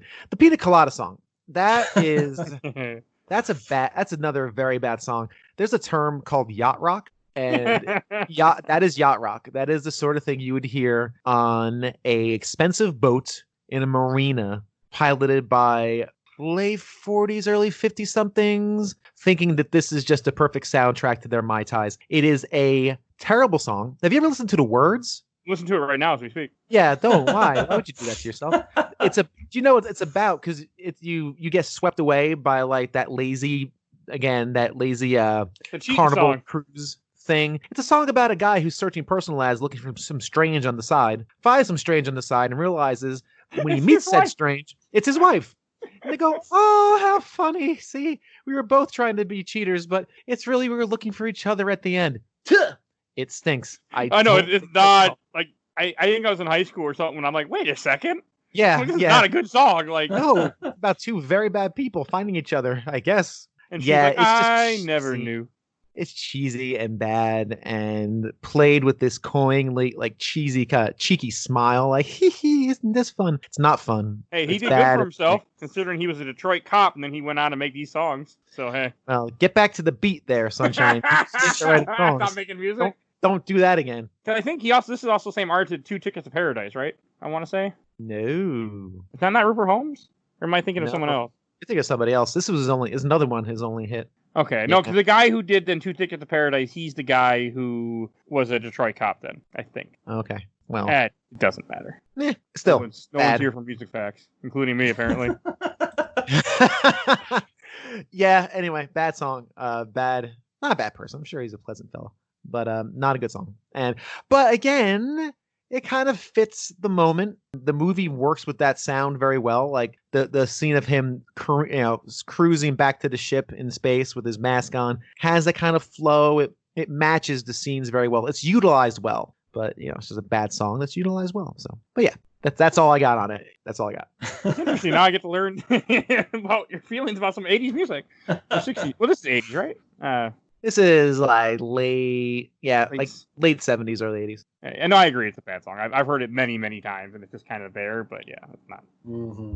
And this is, I wrote in my notes, Quill flies in. Oh yeah, this is when Quill ends up flying in from the prison, and they pick him up, and he just kind of like is in space. And again, you get more showing that his mask can sustain him in space too. Yeah, which is kind of cool to see. Yeah, it pays off later too. Sure does. And I wrote in my notes, oh yeah, this is okay. Now I realize what I wrote in my notes, but this is also where you have them arguing about something. I think they're trying to figure out what their plan is. I do like how they never really agree until the end of this movie. They're always kind of at each other's throats. Like they don't, like you were saying, they're not really friends. They're just in it. They each have their own reason for doing what they're doing. It's not like they're trying to save the world or anything. They don't care. Yeah. I love the banter here where Rocket's taking apart parts of the ship. He's like, what is that? Don't touch that. That's a bomb. A bomb? I was going to put it in a box. That's what it is box funny. Gonna do. I like Rock. Oh, yeah. I really. He's a good character. And then I wrote in my notes, this is when you have Ronan and Nebula show up at the prison, and they kill everybody in the prison. They want no evidence. And you wouldn't use to blow up the prison. Just make it disappear and just shoot it. Not like I think they just gun everyone down and slit their necks. It's so senseless. Again, I don't like Ronan as a villain. He's too murderous for no reason. Like there's no good motivation for that. You can just go there. It's not here and leave. He's a fanatic. But even then, see, that's the thing. You don't see his religious. I mean, you see him do the one ceremony with the dusting and the goop, but. Like it doesn't wash for me. They call him a Kree fanatic at different points. Yeah, he's like a zealot. Yeah, and I got that, but it was just so heavy-handed, and the actor who plays him, again, I don't like bagging on actors, but he's very over the top in just his delivery and his presentation, especially towards the end. I just never bought it. It was like, okay, yeah, so you're a religious zealot, okay, but like, what's the point of all the murder? And if the assumption is, yes, you're a religious zealot, so you have to kill anybody, well, that doesn't really wash. I just didn't see a reason for it. It's like, okay, we'll just leave, or even like you said, just destroy the space station. I mean, it would be different, but to go around brutally stabbing everybody because why? There was no reason for it, in my opinion. Yeah, no, I mean, I feel like he said the only reason why he did it was to make sure that they didn't know that what they were up to, I guess, for the Xandars wouldn't figure it out. Yeah, because the Nebula says the Nova has sent police out. They're on the way. Okay. Yeah, but sorry again. I don't mean to harp on it, but even if you just killed everybody, like clearly, like someone was there. You know what I mean? Like I don't know. It seemed a little overdone, over the top, without any real good motivation to do so. I can see that. And this is also, and then they kind of jump back and forth. It jumps to Yondu. Oh, I haven't said this yet, but Yondu is actually one of the original Guardians of the Galaxy from the comics. Mm-hmm. So, in case you didn't know, because no one probably knew. At this point, no, I did not know that, but it doesn't matter. The Guardians, the original Guardians, are actually referenced in the second movie, but we'll get to that in a few months. And I love this scene. Were you talking the artifact guy? Yeah, he's talking about the little knicknacks. Like, I like to line them up on my control console. That's great. That's great. I don't like Yondu at all, but it is really funny. Really. Well, no wonder you don't like to then. Wow. Yeah, okay. I don't care for Michael Rooker that much in the first place. I only seen him a couple of things, but I don't like this character. Why? Either. Interested. Okay, why? He's kind of an asshole, which I know is a character, but I feel like, okay, his whole threat all the time is, oh, I'm gonna whistle. Oh, I'm gonna whistle. Like, yes, I know you can kill everyone with your whistle. Sure. It's just like I just don't like him. I mean, he's okay in this movie, but I don't like him in the second movie at all. Don't like where he starts speaking gibberish when the guy's trying to explain to him what happened. He just keeps interrupting him with gibberish. Yeah, I might have laughed. I can't remember from yesterday, but he's just not a character I care for. I like him a lot. I think he's interesting. He's got, he's the head of a group of people we don't really like, a Mad Max type of, again, raiders and pirates. Yeah, I mean, they call them Ravagers, but they're Ravagers. pirates. That's it. Yeah, in this movie, he's a means to an end, kind of. When he connects with Quill later on, that's what I think he really blooms and blossoms as a character, and you really like him because he's got like a familial, almost father figure. Clearly, he's the father figure to Quill. That really happens in the second movie. Oh yeah, and that's why you don't like the second movie. Man, it's there's mostly a lot of reasons I don't like the second movie. All right, fair enough. But I really do. Face. I mean, Pac-Man. I mean, that movie just. Okay. We'll see if my opinion changes though. Because last time I tried to watch it, I got halfway through and turned it off and never went back. So we'll see. Well, your opinion on the Avengers changed, so I guess who knows? Maybe it goes the other way. Feel sad about all right, that one. so but yeah, I do like him. Again, there's not much to hang your hat on with him right now. But as far as just like a plot mover and a minor character, because he's like a minor character in this movie. He's fine, and he's fun, and his little whistle arrow is amazing. I have it in my notes, just the whistle stick. The whistle stick is awesome. I love that thing. Yeah, it's so great. But anyway, that pays off later too. But yeah, so he Yondu's with that broker, the broker I think they call him, and again he wants to know who the buyer is, and then we find out who he is. It's none other than the Collector, the incomparable Benicio del Toro, who is in this movie way too little. He was in that other movie we watched a month ago. Remember that movie? What was that called again? I can't remember the name of it. Huh? How about you? No, doesn't ring a bell. So he's in the last scene of Thor: Dark World. That was the joke. Yeah. That's right. Okay. I was waiting for something you're like, what? Oh yeah. But it didn't work. But I like the Collector room. One thing that was in the Collector room that I don't know that I caught was they have a dark elf in a cage. Yeah, I missed that. Oh, I missed it too. It's really brief, and then you also have it's right before you have the girl. He has this girl who's cleaning. He's like, "Put your elbows into it." You don't want to be like the other. My last assistant. You see the other girl like in a cell, like chained up really bad. Yeah. I'm like, it's the one scene that really like in this makes him really look like a villain. Mm-hmm. So he's uncertain. Obviously, he's villainous. I didn't like that scene. That kind of grossed me out. Just that put your elbows into it. It's unnecessary. Very subservient. It was just weird. I guess they're trying to do that to really cement him as someone not to be trusted. He is very villainous. We're handing over this Power Stone to an evil guy who's going to throw into a collection. Yeah, that's probably the whole point of that scene is to have you know that he's not good. Because when you see him in the very little part of the Thor: Dark World in the Stinger, it's just I have one Infinity Stone, and now he's getting a second Infinity Stone. He's trying to build the collection.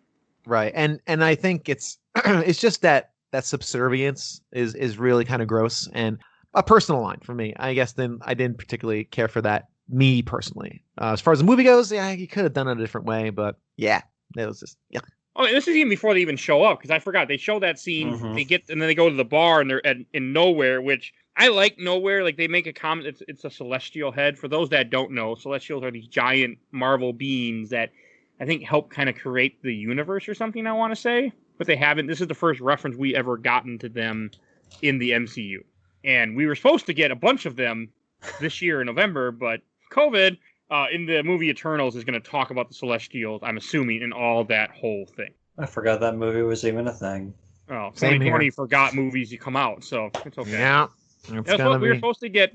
May Black Widow, November was Eternals, and now we're getting November Black Widow. Maybe. So, yeah. Yeah, I mean, who knows about that? I mean, I think they're cool. This is actually the first time I caught that they were like the unused or the hollow heads of some sort of massive creature. It's really cool. Yeah, super cool. And then as you're approaching, I'm like, oh, that's a jawbone. Oh, that's really, really neat. I mean, it's huge, and they've just been mining this thing for years, presumably. Decades. They're mining it for precious things, precious goop and stones and whatever else it is. It's a freaking goop. Me and my goop. It looks so gross. It really does. Yeah, because even grosser when Drax is tossing the goop. Yeah. It's not fun. Kind of like that Nickelodeon slime. It was from way back in the 80s.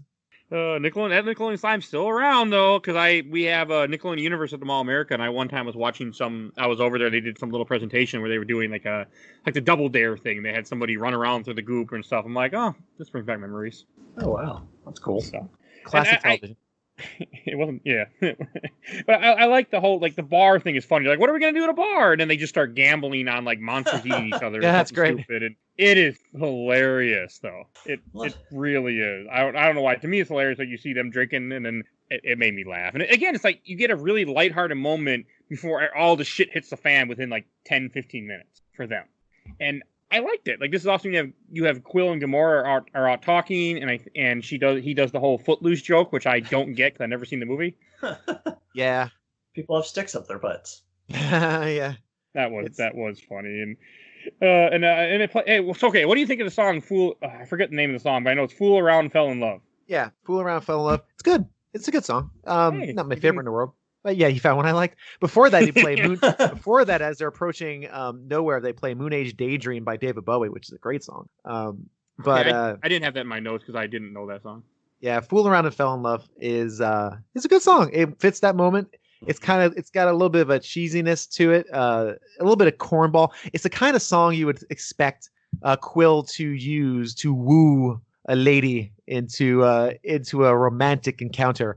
Well, he only has 12 songs to choose from. He's not going to play two Pina Coladas. Well, I mean, he's got to have some sort of. Two Pina Coladas, Garth Brooks. Yeah.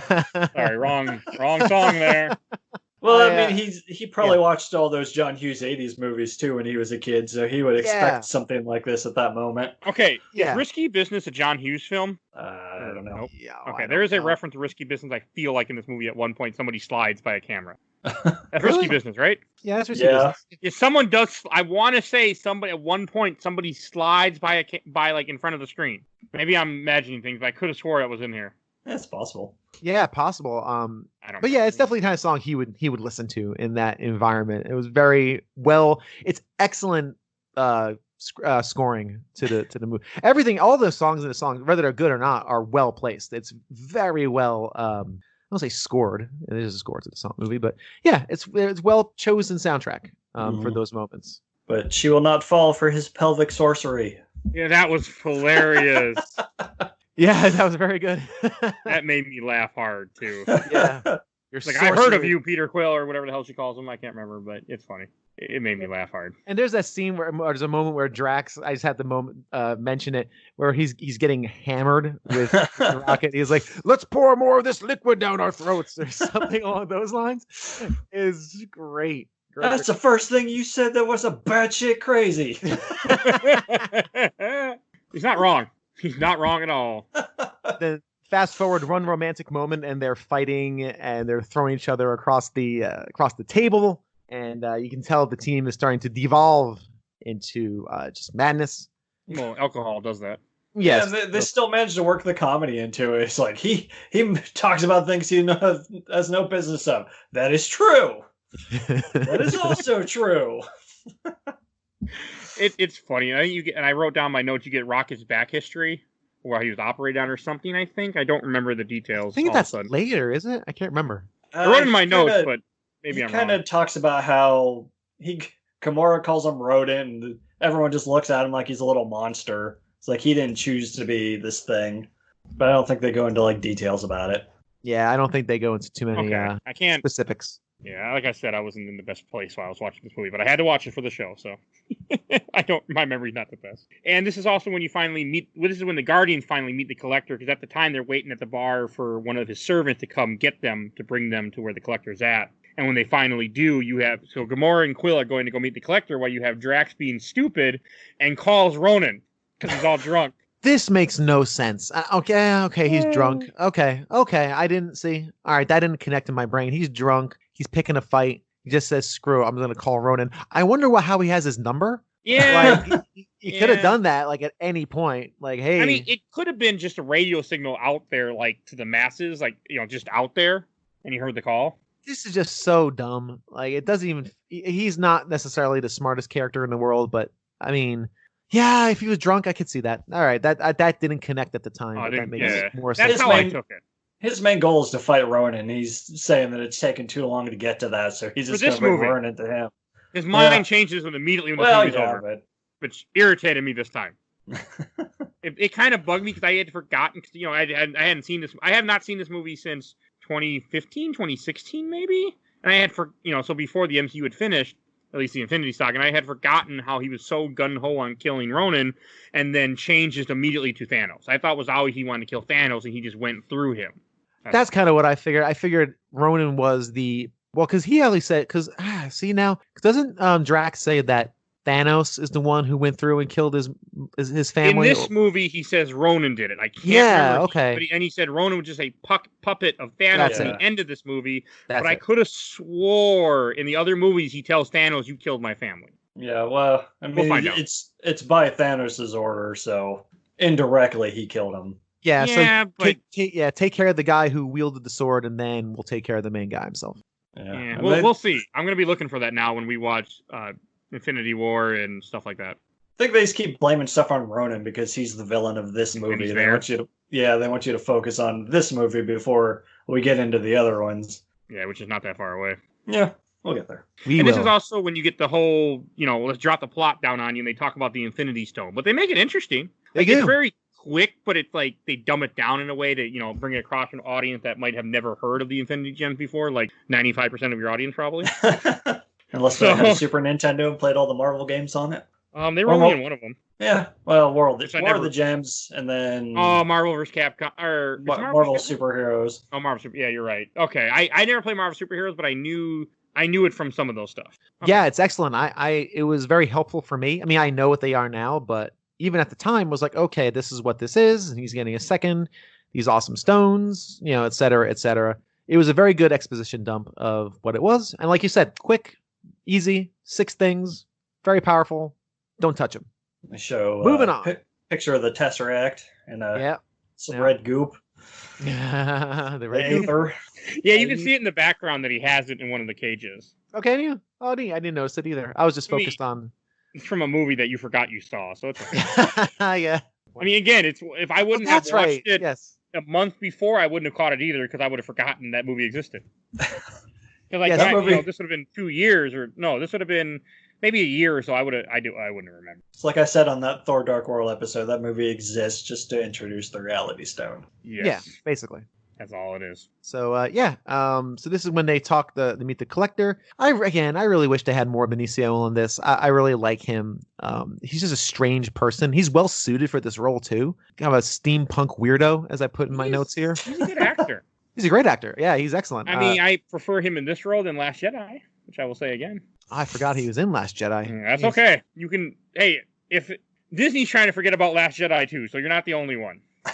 He was like the key master or something? He's the guy that doesn't belong in that movie, and that whole you just cut out that entire part, and it never happened. But yeah, he's the guy that's the code breaker to help them get out, who just gets them arrested. The code breaker. Oh, whatever. So they explain Infinity Stones. His servant girl decides to go rogue and grab the stone. Which again is like, I guess she's a slave. So I mean, and she sees an opportunity because he's talking about how and he's showing that hologram of how it blew up a world. So she's like, I can kill him with this. Right. I mean, it doesn't seem like a very good life. No, not great. She blows up basically the entire building. It's a very effective scene where you kind of see the stone unleash and just wreck destruction. Luckily, Quill and Gamora hide behind the desk essentially, and they're safe. They're fine. They don't get hit by anything. There weren't any fridges to get into. There was not a fridge in sight, no, which is neat. And then Gamora snags the stone, if I'm not mistaken, and basically says, all right, where are we going with this dumb thing? Yeah, they put it back in the container, and they take it back with them, and because she doesn't want to leave it with him because he's crazy, and they think he's dead. I think they think he's dead. And also, this is when Ronan shows up, and I think, did the Reavers show up too at this point, or was I wrong? You definitely hear Yondu's voice, but I couldn't tell where it came from. Like, he yells for Quill. Yeah, I thought he was there, but then shortly after the scene that happens, you have him call him on the radio, then he shows up, and everyone shows up in the ships. And I was thinking to myself, if they were already on the ground, they wouldn't have enough time to get in their ships, get off planet, and get to him. So I don't know. It confused me. Yeah. I mean, it's not also, I think you called them the Reavers. That's Mass Effect. They're the Ravagers. me pronounce things wrong in this show. Who would It's guess that? okay. It's okay. It's But fine. Ronan showing up is, I think it is kind of funny when Drax is like, he came. They're like, what? Called him. That was. I mean, again, it's like a really stupid thing to do, but it is kind of like it gets the plot moving. It is kind of funny, and it just shows you how the characters are not. They're not. You know how they all have very different ideas. Like Drax just wants to kill people, I guess. Yeah. It's again. This is really showing them they're not a team yet. They're just disjointed. They don't. This is the point where they're really not working as a team anymore. But yeah, they completely fall apart right around this part. Oh like yeah, You have the pod chasing, which is I like this part when they're in the Super little pods and they're getting chased by the other ships. Did you say pod racing? Close to it. Try spinning. That's a neat trick. That is neat. Try spinning. Oh God, man! I don't get that reference. You should. It's your favorite Star Wars movie.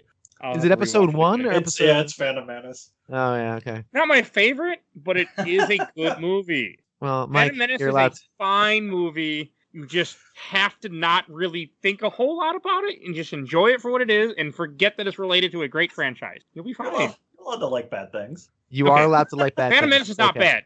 Attack of the Clones, utter garbage. But the first one is fine. It just doesn't. It didn't. If it was your first Star Wars movie and you've never seen the prequel trilogy, you'll like it. It's a fine movie. It's just that after you've seen amazing movies and you go and you're like, I can't wait to see more amazing. You're like, what? That's all. Hi, listeners. Welcome back to another episode of Star Wars Talk. One day I'm going to go through those movies. It hasn't happened yet, but one day. I'll take that journey with you. But this is actually going back to No, pod, please do. not racing, pod smashing. Pod chasing. Yes, pod chasing and smashing. I really like, again, this movie is very good at variety and in interesting ways of fights and battles. You know, all of our hand-to-hand battles have been pretty. If they like the prison stuff was pretty standard, quote unquote, but they're quick, like they're quick hits, and then they're out. With this whole pod chasing, I love the fact that these are industrial machines that are basically invincible.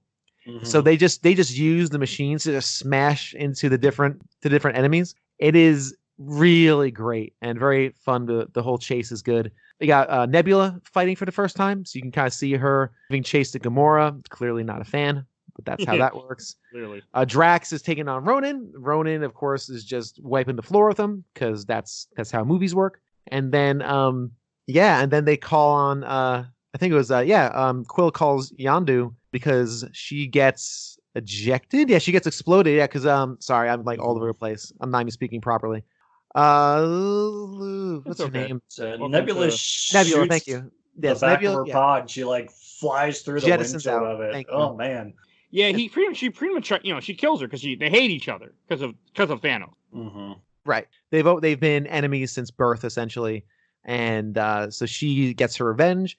She's jettisoned into space, and there's this moment where, I mean, if you're watching it the first time, you probably don't think she's going to die, but you're definitely concerned, like who is going to save her. And then Quill has his hero moment where he floats out there, puts his mask on her, his face starts to like crumple, whatever it was. You die very quickly if you do something like that. Like yes, I want. Okay, because I want to say that that space, like the moment you did that, it's over. Like the moment you comes off, you're dead. It's the pressure. Yeah, it's the lack of pressure just kind of pulls you apart. I think, but it's, but like it also kind of hints that maybe he's not just a mere human. Yes. Too. Oh, good point. I mean, I know he's not, but good point. He's half god essentially, so that's why he's able to hang in there for at least a little bit. That makes sense. What do you guys think about this kind of like hero turn, save the girl kind of moment? It works. Like. My favorite part about it is hearing like the genuine concern in Rocket's voice because you don't expect it from him. Yeah. So you can kind of see the capacity to be a hero in Quill, but Rocket's been in it for himself this whole time, and to hear him genuinely concerned that Peter's going to die it's kind of touching. Very much so. It's a little off character, in my opinion. I But agree. It works because it's them, getting closer and closer together.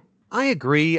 And there's actually in the next scene when they're all together and he starts giving the hero speech, he actually says to her, I don't know what came over me. Like he was surprised at his heroic actions, which saves that moment for me. But in the moment, I'm like, this is a movie thing, right? He's the star of the movie. He's going to save the co-star. Like, why? Why would you care? You guys have been biting each other's backs the whole time. Like you don't need her to accomplish your goal, but he has this kind of like soft moment. And again, the moment's saved for me later, or the next scene really, when he basically says, "Yeah, I don't know what came over me. I don't. That's like almost like that's not me, but I did something heroic, and I'm Then he also goes on to say that, wow, yeah, it was really heroic. It's like he starts to talk himself up, and she's just like, whatever. Yeah. Which is a return back to character, which is good. Right. So that little moment saved it for me. But in the time while watching, it was like, fine. It was fine. I think Michael said, well, it was just, or Michael said it was, well, it's fine. Yeah, nothing says, hero like when you try to brag about what you did, because that's how you win women over. That's right. That's right. It doesn't work. I've tried. It doesn't work. I think that's another part of it is they're trying to show that he's developing feelings for her over all this. I think that's what the Footloose scene was supposed to show. Or he's growing as a character too. Yeah. Yeah. It just seems kind of rushed is all. It is, but we're basically at the halfway point of the movie thing. We're close to the halfway point. I think we're over halfway, I would say. Yeah, we're approaching the final third then, which makes sense, right? You need to have this down. This is the valley. This is the second act. Well, this is where like everything falls apart. You have the stone gets taken. Like we were saying, like Gamora and Quill get captured by the. I was going to say Reavers again. The Ravengers. You have Drax gets beat up by Ronan and tossed in the yellow goop to be drowned. Like everybody. I have in my notes is icky pee goo. I mean, everybody is just, except for Groot and Rocket, they're all like the whole team is just screwed up. Like they lost, and I think that's kind of like the big point of the scene is that they're done and they have to kind of figure out what they're going to do now. So. That's how I took it. No, it's fair. It's good. And like you said, it's the downpour of the movie where everyone is kind of at their lowest point, which, that's what movies do. And, except for the movies I watch on my spare time where it's always a down point. There's no good points. You watch a lot of horror movies, don't you? Nah, I watch weird indie movies again. Oh, okay. Like The Lighthouse. It's wonderful. It's not for everybody, though. Yeah, really. Yeah, so, it's a good point. Rocket kind of like turns unsympathetic because Drax admits the move was foolish. Like he's like, I was a fool for calling Ronan. And then Rocket's like, well, I forget the line, but he is total. Say boo-hoo, my family's dead. Yeah, wow. Rich reaction of Yep, I got that reaction. Yeah. Is this when he starts kicking the grass? No, that's at the very end, I think. It's the end of this same scene. Okay, I like that part. Yeah, it's when Groot talks them into going to save Gamora and Quill because they find out that they're with Yondu now. Oh, right. You see what you're doing? You're making me kick dirt or something. It's funny. It was funny. I do like that moment because when he's being unsympathetic, that's him rehardening because he's starting to feel things and feel emotions, and he doesn't like that, so he decides to just be brutal. That's a brutal line. Like, yikes. That's not pleasant. So we see a lot of that in the second movie too, of Rocket growing as a character. Yes, Rocket's excellent. The second character, really fantastic. So I mean, it's just something like you are right though. I mean, that is a really mean thing to say, and like something that it would be really hard to come back from. Be the kind of comment that like you could see a friendship not really building and not growing. Like just, you're done. I mean, they weren't friends in the first place, so yeah. And I could see him also. Again, like protecting himself, knowing that I can't be friendly. I can't have connections with people because they always leave or they always screw me over. So I'm just going to burn this bridge with the meanest thing I can think of. Hey, you just made a pretty damn close. You made a One Tree Hill reference without meaning it. Everybody leaves. Is that what happens? Okay. No, there's a joke in One Tree Hill where the Peyton always writes a thing saying everyone leaves. That's all. So then after this whole thing, keep going. Sorry. No, you're good. Please, take. I'm being dumb. No, that's fair. I was just say, so if there's nothing else on One Tree Hill or on this scene, I'm just kidding. Hey, so now One Tree Hill still holds up in 2020. All right. I don't know why. I don't know how. Fair enough. So we have Ronan with Thanos now. Thanos is not too pleased with what's going on. Well, Ronan then ingests not the Infinity Stone. He's mad because Ronan won't give him the stone. Like he was. Oh, that's what it was. Yeah, because Ronan has it. And he's like, "What do I need you for?" Right, I got this source of unlimited power. He encloses it, grabs it. He kind of like embodies the power. Don't know how he could do it and others can't, but fine. And then it's time to destroy the Kree. Then Thanos, boom, slaps it on his hammer. He can't hold it very long. He has to put it somewhere. Mm-hmm. Oh, right, powerful. Right. I mean, he's not human. He's a very powerful alien type creature. He can hold it a little while. but he can't, not forever. That's why he puts in the hammer pretty quick. It's just within like a couple seconds before it goes in that hammer. Yeah, that's true. That's true. Pretty cool scene. A lot of cool light coming out of bodies and just like neat. And so now we're set up. We got our big bad with his big hammer, and we're ready to. And his whole plan is to to fly to Xander, land, and hit the planet with a hammer, and that will kill everybody. But if you're on a planet and you hit it with a hammer that blows up the planet, you're on that planet. This is very true. Yeah, we also see him tank a shell from this supposed weapon of mass destruction later on. So because of the Power Stone. Yeah. I think, or just because he's really powerful. I'm not sure which one. I assumed it was the stone. It could be he's just very powerful, because the Kree aren't weak to begin with. I mean, we see in Captain Marvel, and he's a special Kree, so. But yeah, probably the stone is why. It's probably that dirt they threw on him in the baptism. Yeah, that did it. When he went to Alien Covenant goo. It's the magic dirt. Nothing gives you a little pep like some magic dirt during your baptism. That's very funny. All right, yeah. So then we're back on Yondu's ship, and this is where we have that thing. This is where we have the scene where everyone's all He gets beat up, like they're about to kill him, and they're going to kill him, and that's when he says, hey, we can go attack Ronan. She knows all about Ronan, and we can get the biggest prize you ever had. And that's when that happens. And then you have rockets who start shooting the Reaver ship, and Drax is on top of the ship with that weapon of mass destruction thing. That's all during this time and then he's like, we're going to shoot in 5, 4, 3. And he's like, what are you doing? Stop. I'm on here. I love that Yondu goes up to the bridge and the guy at the controls is like, yeah, the shot's not doing any damage, Captain. Yeah, it's an excellent little moment. It's very good. I do like that. They bring this joke up throughout the rest of this movie a couple times. They're like, how are you going to save me by blowing the ship I'm on? Well, if they didn't release you. It's funny. It's very funny. It also subverts. It's actually it answers a question a lot of people have. And it's a movie thing too, right? We're going to destroy the ship to save the person. Well, here. Could you not do that? I mean, that could work if you were, that couldn't work in any way. Never mind, I was going to say. I'm like, no, that doesn't work. I was like, if you're in water, no, you would drown. If you're in the sky, you'd fall and die or blow up. Like, either way, you're dead. Doesn't work. I love the... Oh, sorry, go ahead. I just take it like, if they're going to kill him, then we're going to instantly avenge you anyway. So we'll just kill everyone at once. Yeah, it's pretty good, and it's. I also like Yondu has a really good line. He keeps saying, "I saved you from being eaten." They had never tasted Terran before. And it's like third time this movie he's brought that up. It's such a father-son relationship. Like you can tell there's a at least a connection, and of course in 2 it's clearly like almost like a father-son connection, and it's great. I really like that. I hate that joke gets old too quick in this. I was here for it. Yeah, it's only 3 times. Yeah, I don't like it. I don't like it. I just it bugs me for some reason. I like it because it's kind of like it's basically the only thing he has over Quill. Okay. Yeah, right. Like that's what he has. Like he's like, you have to listen to me. I saved you from being eaten. And Quill's almost like, why do you keep saying that? That was not a problem. It's very it's a very kind of like a fatherly thing. Cool. It's very good. I enjoy it. I also like Rocket's response when Peter stops him from shooting. He's like, oh, hey, Quill, what's going on? Just so casual about it. It's like, you're just about to kill all these people, and you're so nonchalant about it. That's great. But I mean, they're not nice. That's the thing. Like, nobody in this are nice characters. They're all bad people. Everybody. So, go ahead. Sorry. This is during the planning scene then too, where they kind of have like their first, where they really start to kind of build as a team now, and they're planning how to take her own. And you have the jokes like, I got a plan. How much of a plan you got? I got 12% of a plan. They're like, that's barely even a concept. Like, it's so funny. Why 12%? Because that was the same amount of percent that Tony was willing to give Pepper at the beginning of Avengers. It's like, give yourself 12% of the credit.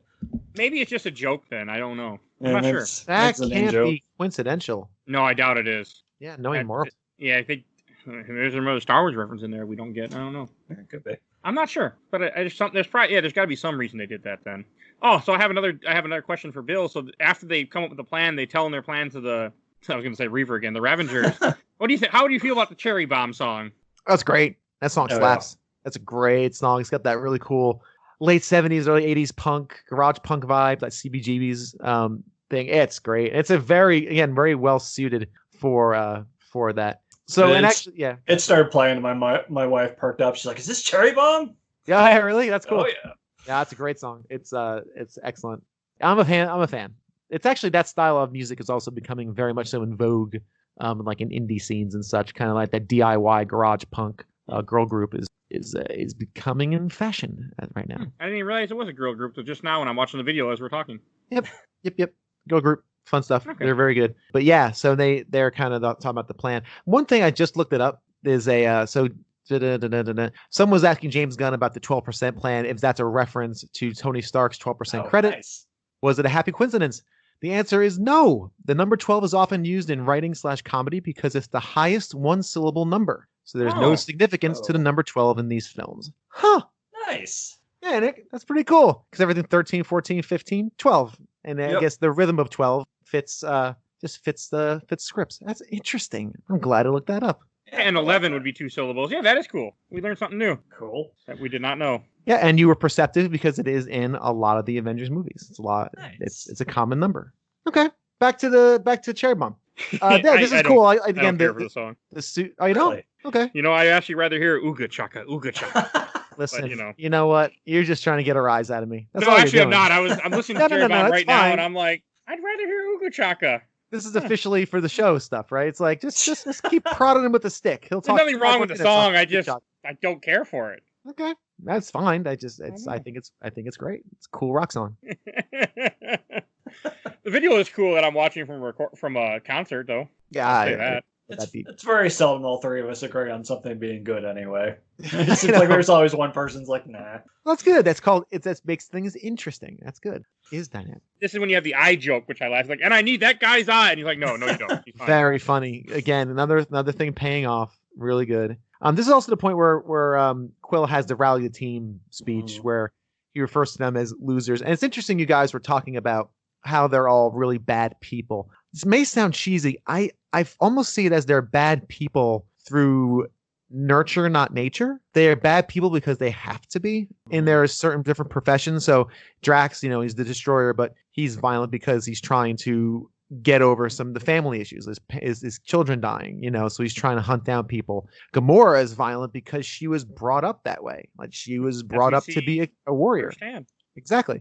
She's brought up that way. Rocket was engineered to be this violent rodent, and he's got his own issues. So it's not like everybody is evil for the sake of evil. They all have their reasons behind it. And it's just a natural progression of just who they are and what they've been through, which makes it very interesting when they all kind of turn to be more heroes with a bigger picture. It's kind of like, and this scene, this is really where that happens. Again, I think I've mentioned Horizon Zero Dawn, where in that movie, Aloy, who's the lead, she doesn't really change as a character. Her just gaze widened. She just kind of... Game? Sorry? Oh, game, yes. Well, sorry. Yeah, Horizon Zero Dawn, the game. I'd like to see a movie of that. That would be pretty cool. Her gaze widened. She realized there's a bigger world out there. It's not just about her. It's not about her problems and not about her issues. And she can utilize her gifts and her talents for a bigger purpose. And that's kind of what happens here, too. Everyone realizes, and what I love about this is, Rocket says, you're asking us to die. Peter Quill's like, yeah, I guess I am. And everybody just says, okay. They don't expect to win. Like, none of them expect to survive this battle. But they're going to do it anyway because that's the right thing to do. And that's really powerful and it's a good motivation, a very honest motivation. They realize they're going over the trenches. Very unlikely they're going to survive, but we got to do it for the greater good. We're all standing up now. Jackasses standing in a circle. That was a funny line, and I want to say this is when you have the hero walk, which was advertised in the trailer, where they all start. I think Cherry Bomb's still playing, if I remember correctly. This is when it starts playing during the suit up, and they're all walking in their costumes, which aren't really costumes, and they're just walking down the hallway, and it is cool. And I think this is around the same time when he calls Wreck-It Ralph to tell him about what's happening with Ronan, because Ronan is on his way to destroy Xandar. They're like. And he said he's not 100% a dick. And then she's like, well, do you believe that? Well, I don't believe anyone's 100% a dick. I meant Ronan. I'm like, that's funny. Yeah, he calls John C. Reilly and tells him what's going on, and the Nova Corps can help him out. You kind of learn what the plan is very quickly. They kind of breeze through the plan, like really quickly. You got the suit up montage, which is always cool. And yeah, they're on their way to the final confrontation. I like this end. That's great. The whole last part of the movie. Like, when you have the Ravengers, Ravengers, and they're gonna go attack Ronan. Like I think that's cool. Like the whole like little smoke screen thing they do, and they go fly under him. And their whole plan is just distract him so they can blow a hole in one of the walls and fly in. Again, very clever, a very neat, interesting way of approaching a problem, which again, this movie is chock full of. What did you think about it, Michael? Like as soon as the action started, I kind of tuned out because when it comes to aerial battles, I have trouble keeping track of what's going on. So I kind of zoned out until they actually got on the ship. What is the ship called? I had it in my notes somewhere. I forget.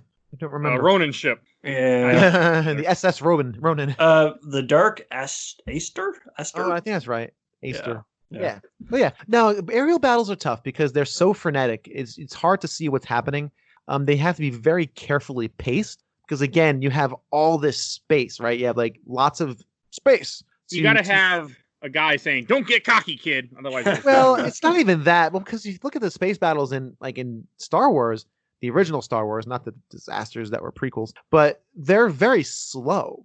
They're not very fast because there's no frame of reference. You don't know where anybody else is in the frame. Look at Star Trek. Well, Star Trek is they're slow as hell, those space battles. Well, Star Treks are basically naval battles. I mean, Star Trek is just the Navy in space. It is. It's I mean, is that what space would be like? I think. Like, sure. I feel like I don't know because I feel like you can't move. Like, it's not gonna be the way we see it in Star Wars, where you're zip zapping like you're in. I feel like it would be like the Star Trek version in real life when we get there. Yeah, I don't know, but Star Trek is based off of basically naval battles, like two ships with cannons. That's what they are. And they're just basically looking for tactical advantages as opposed to like dipping and weaving, unless you're, of course, oh, God damn it. J.J. Abrams? Thank you. Unless you're J.J. Abrams and doing that whole thing. Yeah, so that's the problem with aerial battles, like any dogfighting, there's no frame of reference, right? So you don't know where anybody is in relation to anybody else. So what you have to do is you have to keep cutting back to a frame of reference. So the large ship, front, okay, that's where I'm at. Cut to something else. Where am I? Who's fighting who? Back to this, back to that, frame of reference. It's a lot of frenetic. So I can understand it, Michael, if you're saying it's hard to follow, because it is. That's why there isn't too much of it. That's why a lot of it is short, and it has to be. And that's why a lot of the best stuff in it is when the spaceships are still. Like there's that moment when they start kamikazing, and we'll talk about that in a moment. That's great, because the ship is still. I know where they're going out. They have a direction. It's downward towards a big surface. People at the bottom shooting up. Sweet. Excellent. I know where everyone is. I can keep track. So that's one of the things with aerial battles that are tough. But it's quick, and they understand that, and they mitigate that, especially with the one ship firing into the side to make the hole. Again, frame of reference. This is what the most important thing is. These guys got to get through. Yeah, because that's all. Like this is when you have the Nova shows up too. Which again, the Nova thing was weird because they have cool ships, but all they do with their ships are make a blockade to stop something. Like I was like, you think you'd have a giant cannon or something that you could use to destroy a giant ship that would attack your planet? Something. Yeah. I mean, they're peacekeepers, so I can kind of buy it, I guess. Yeah, I can see them. They're not militant. They're protecting themselves as opposed to attacking someone else. Yeah. And I could see that working against like some small ships, basically creating a giant net. It stops them for a while. Yeah, it does. It's cool. Forever. Yeah, it looks cool. It looks super cool, which is probably half the battle. It is a cool scene, and like I do like it when they infiltrate, and that's when they can't see, so Groot does his little light thing with a little plant.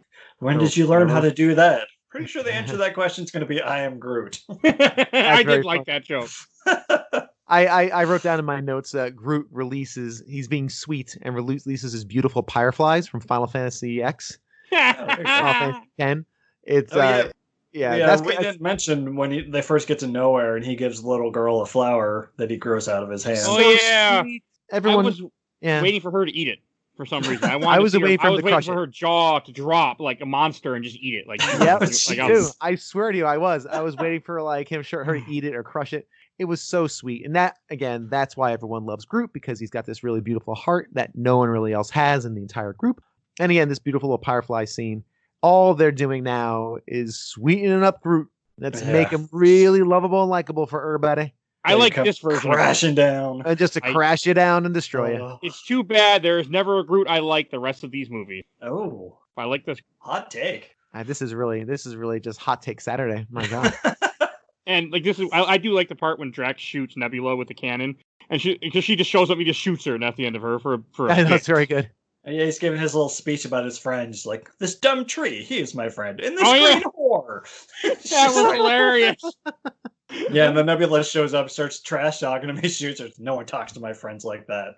It's good. Yeah, and I want to say there's also a scene so throughout the movie they've been teasing that stupid whistle that Yondu has, and you have Yondu who's crashed on the ground and he's surrounded by Ninja Turtles villains.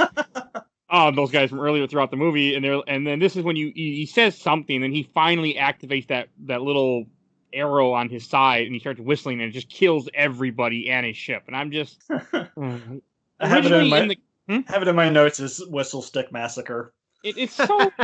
I mean, I remember thinking it was super cool. I mean, I still kind of like it, but I'm just like, eh. It's interesting. It's a scene that's put in for no good reason. Like, there's no reason for him to do that. They've been teasing it all movie. They've been teasing it, yeah. So it's an opportunity for us to finally see him do something cool. But within the framework of the film, it makes no difference. It's not like it has any agency. He crashed. He whistle sticks, 50, 30 people. But it is so cool. It is awesome watching that thing just slice through people, slice through the ship, slice through bodies. Man, it is really great. The scene in the sequel is so much better too. Oh my god, it's so great. Good. Yes. Oh, I can't wait to see that again. I love that. I love that thing. I think it's so efficient, and it's hard to. How do you fight against it? It's like this little. You said it perfectly, Michael. It's whistle stick. It's just this little thing that zips around and slashes and cuts, and it shows how cool he is because he's controlling it too. Like he's controlling it through his whistling, which is extremely awesome and different. I've never seen anything like that in a movie. So yeah, I'm a super big fan of it, and I enjoyed it for the thrill of seeing the whistle stick in action. As far as the rest of the movie, it's just there for that, to kind of establish him as an actual, just kind of pump him up as a character. It works. It doesn't. I mean, I don't like it, but it works. I mean, again, at least they finally did something with the stupid arrow. Because in the comics, he has a bow. Yondu had a bow and arrow, so instead they give him a whistling arrow. In case you're curious why he had that. And then you also during around the same point, you have Gamora and Nebula finally fighting back and forth. They kind of cut in between this fight because she's trying to deactivate the generators so they can get to Ronan, because they got to get or she's trying to deactivate the tractor beam so they can get their ship out of there. Either one works, but no one. Okay. Yeah. Oh no! I don't Star Wars joke. I was there. I was with you. I'm sorry. I was looking down at my notes. I wasn't.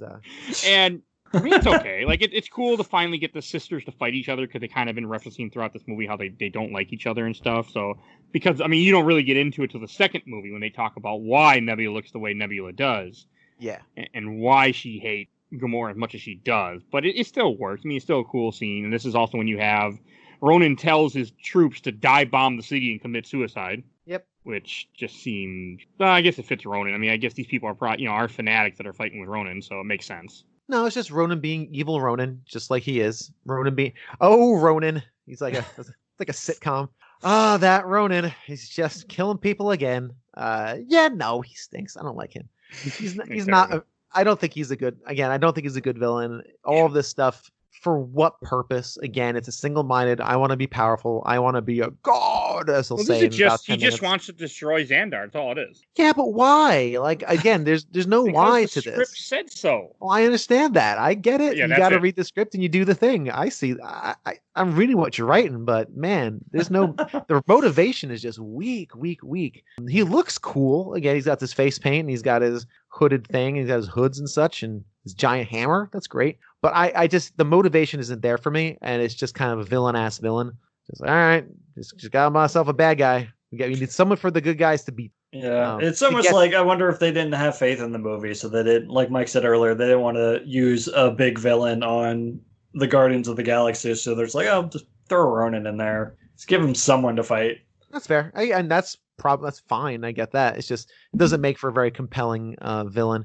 Luckily, your heroes are compelling, and possibly the thought was it's okay if this villain is kind of just too evil for the sake of evil. We're really trying to focus on building in this group and focusing on just the tone that these guys bring as a team, and just kind of cementing them as a team, which is fine because it does a gorgeous job of that. So, and I'd much rather that than in this case than an excellent villain who's complex, or basically Thanos, who's an excellent villain who's complex and interesting. Yeah, no, they didn't do the best job here. But he never shows up again, so I guess that's part of it. Well, there's a good reason for that. Well, one, he dies, so yeah, it's hard to come back from that, I guess. Yeah, and then then we get to the next scene, because I think while we're still in, let's see, so we also had a scene where, because this is a point now where they're all in the ship and they're all kind of like making their way towards the main Ronin room. So this kind of breaks up into three parts. You have Quill and Drax and Groot are in one section, which again is showcasing Quill as being really crafty and showing off his gun skills. Drax is just beating people. He finishes off the dude with the weird hair from the beginning. Weird-haired bald guy or blind guy. Korath, I don't think it's ever actually said, but yeah, where he walks in, he's like Star-Lord, and Peter's like, finally, someone calls me it. It's the same guy from earlier. Yep. And then Groot has this wonderful little overkill that he puts with 18 people show up, and then he just puts a branch between a row of them and just slams them back and forth. I was trying to remember which movie that was from, and then the scene played. I'm like, oh, there it is. There it is. It's really funny that he turns to the camera and smiles like, "Hey, I did good. I did good. Look what I did." That's the part when it's like, I mean, to me, I'm like, he just killed all these people. Like, he's like, hi, and I'm like, oh. I had that moment too. I had that thought too. It's like, yeah, you just murdered 20 people, but Gleam. Hey, listen, hey, survival. It's a movie. I deal with that. And then Ronin obliterates the shield. That was really hard. That was emotionally tough for me. I was like, because each one of those ships has a person in there, so he just obliterates thousands of people in one shot. Whew. That was big. That was felt like a big moment. I didn't think about that, but yeah. Yeah, because they show the British guy is next to the rocket, and it's like the ship is crushing him basically before it explodes. It's like, oh, brutal. Yeah, not pleasant. Better. I like that too, because again, shields. Think back to, was it Thor: Dark World, when they turn on their shield, and then the dude just turns it off, just smashes it, and it goes away. It's like, well, that did nothing. This has a lot of stakes to it, because again, these are people creating this barricade, and very selfless people. They're just sitting there getting shot, by this, by people. So it's really very touching and really strong moment for me. And it doesn't work out too well for them either. No, it doesn't. No. Which is, it is a cool scene though. And then I want to say this is also, pulling my notes up.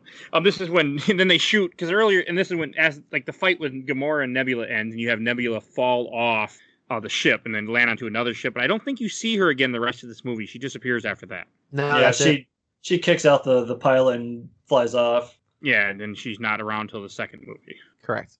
And Ronan gets shot with a rocket by Drax, I think it was, or rocket shot him. I can't remember who shoots him. Yeah, I think it's the same. No, Drax shot him. Yeah. I think it's the same weapon that Rocket threatens to shoot at Yondu's ship earlier. Whatever the hell they call it. Yeah, I can't remember what the name was, but when Peter's going over the plan, he says it again. Like, oh, that thing. Okay, yeah, you're right. And then this is also, you have a bunch of stuff where you have Rocket crashes into the ship with the other ship that he was driving. So all this stuff happens like that. Yeah, Rocket smashes in. They try to shoot Ronan with the big gun, and he stops it. He explodes, but he's unharmed. Yeah. And then Rocket just kamikazes into the front of the ship. Ship goes down. That's as the ship is going down. That's why it starts crashing. And that's the scene. Again, this is the third tearjerker.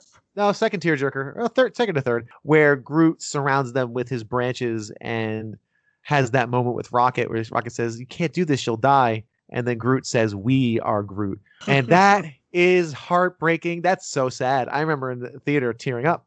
I remember getting the tear on. I was like, "Oh my, this is rough." It's Iron Giant all over again. I don't know what it is with Vin Diesel's animated characters. They all want to sacrifice themselves in the most heroic way, and it just hurts like hell every time. It really does punch. I mean, I had forgotten about the scene where Groot dies, though. Oh, really? Okay. Yeah, I guess I should have known, because I remember Baby Groot and I knew it, but I don't know. I just didn't really. I was like, oh yeah, this happens. No, yeah, this is a toughie. So This was just a very effective.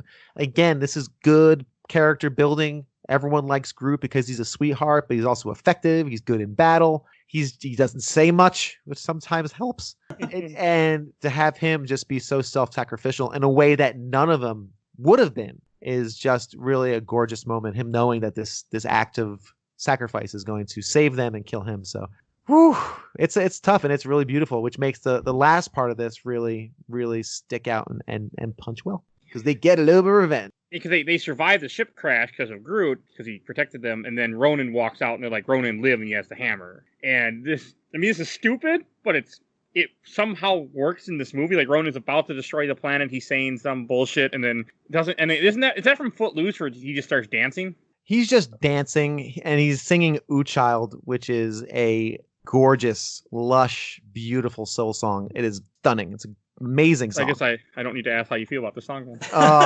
It's my favorite song in the soundtrack. It's great. It's one of my favorite soul songs. He mentions Footloose because he's trying to distract him. This scene should not work. And like you said, Mike, I don't know why it does, because it really does. It's a tone reverse. It doesn't make sense. Why doesn't Ronan just blast him away? Why is he staring at him stupidly? Why is he going, "What are you doing?" Like, that's out of character. That's very in character for Quill. But I don't know. I wish I had a good answer for you why it works, but it really does. I guess it's just tone, maybe. The film has set this up where this is the tone of this movie. We're going to make these crazy gear shifts.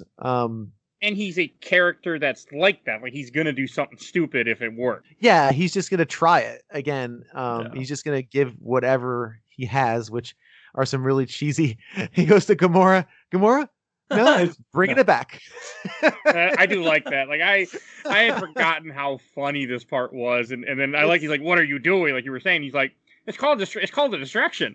Like, you big turd blossom.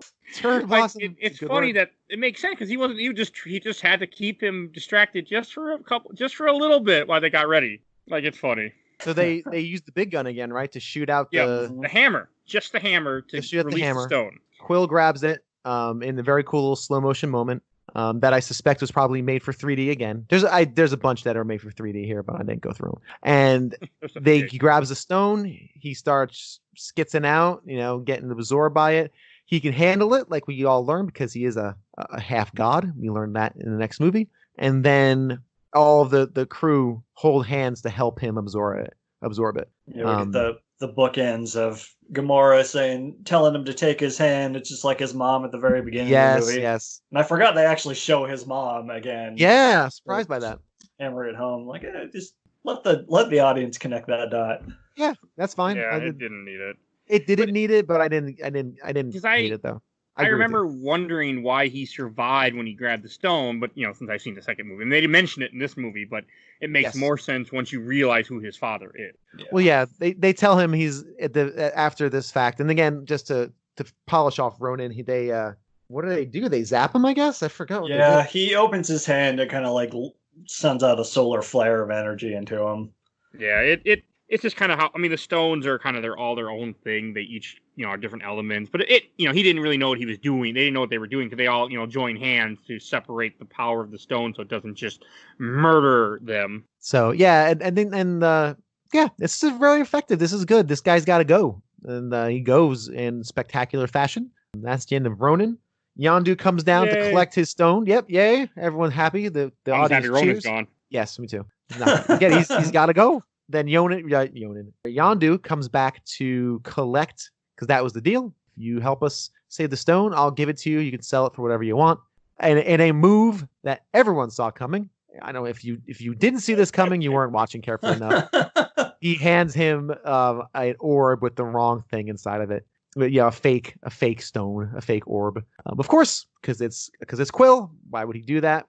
Double crossing him ever since. I like that. He's like, "Don't open it," and he doesn't open it, and it's like really quick where he's like, "I switched it," and you have Rocket crying, which is because Groot had died, and he takes a little piece of Groot and puts him in a pot and regrows him apparently, or a new Groot, because baby Groot is it's not the same Groot. No, it's just seed of Groot. And this is also when you get the little scene that talks about the anomaly in Quill's body, that he's human on his mother's half, but his father's half is something they'd never seen before. Yep. Yeah, they're like, you're half Terran. And also before that, I really did like the when Drax consoling Rocket by petting him like a little pet.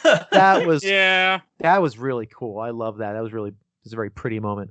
But yeah, so we find out that Quill is half Terran, half something they've never seen before. It's probably why he was able to hold on to that thing for so long. John C. Reilly gives him his new ship, same as the old ship, even painted properly.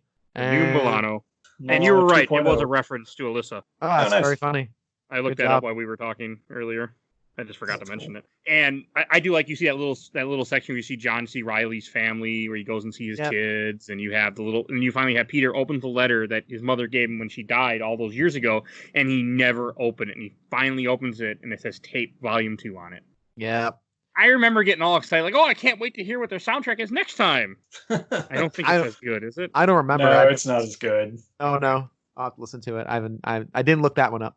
They play "Ain't No Mountain High Enough," of course, which is a classic Marvin Gaye song. It's a good song. I always think of that. Whenever I hear that song, I think of the movie Stepmom with Julia Roberts. Nope. Nobody? Never saw it. No, I never saw it. Okay. I think it's called Stepmom, or is it? I don't remember. Maybe it's something else. It's a movie with Julia Roberts, and she's a nanny or something. Well, maybe not be stepmom, might be something else. She's a nanny, and the woman she's taking care of these kids for is dying of cancer, and they play that song a bunch in that movie. I think it's a Remember the Titans. No. That's in there, isn't it? Oh yeah. I've never seen that either. That's okay. But anyway, yeah. Oh, sorry. Look up No, you're good. I'm talking about nothingness. It's okay. Also, in Peter's mom's letters, where she calls him Star-Lord, and you figure out why he's so attached to that name all this time. Little Star-Lord. Yeah. Yep. Very cool. Very good. Again, paying off. Everything's paying off at the end. All the bookends are being made. We have just enough, things that are left over for everyone's imagination. What happened to Nebula, that sort of thing. But, what's the deal with this Thanos character?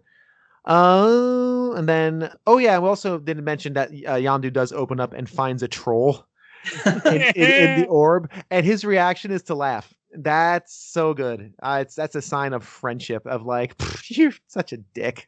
Didn't give me that stone in the first place. I wonder if that's on his control console in the second movie. I wonder. We'll have to make sure we take a note when we see the second here. It was Stepmom, by the way. All the stuff wraps up, Answer that very important question. It was the movie Stepmom. All right. Because everyone was very concerned that I wasn't wrong. I don't know. It just dawned on me. And then Nova has the Power Stone.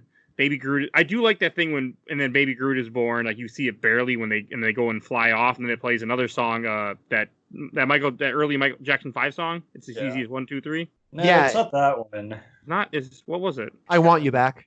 I'm pretty sure it's I Want You Back. Yeah. I think you're right. Yeah, you're right. I wrote down the wrong thing in my notes, apparently. Now it's in my head. Damn it. Thank you. Whenever I hear Jackson 5, I always go straight to that song too, Mike. Yeah, that's really, But that's the I Want You Back was a big hit. It's good, fun, upbeat song for the end of this movie. You get Groot in the pre-credits scene, which I wrote down pre-credits, but I guess aren't they all? It's pre-credits. It's before the credits start. They're all pre-credits. Like the movie was pre-credits. I know, but okay, this is at the end of the movie, but it's not like a post-credit scene like you would normally have, but it is a credit scene. It's Drax sitting there sharpening his knife, and they're playing "I Want You Back," and Groot's dancing. That's great. Everyone, I remember being in the theater when that happened. Everybody's dying and cheering. Everybody was just laid out enjoying it. I do like Quill's last line in the movie, which is, someone says, "Should we do something good or should we do something bad?" And he goes, "Let's do it. Let's do a bit of both." They do. Which fits that team perfectly. And you also get you have a little thing that pops up on the screen that says the Guardians of the Galaxy will return. And then you have the dancing Groot scene. Yep. So I guess post we will return scene.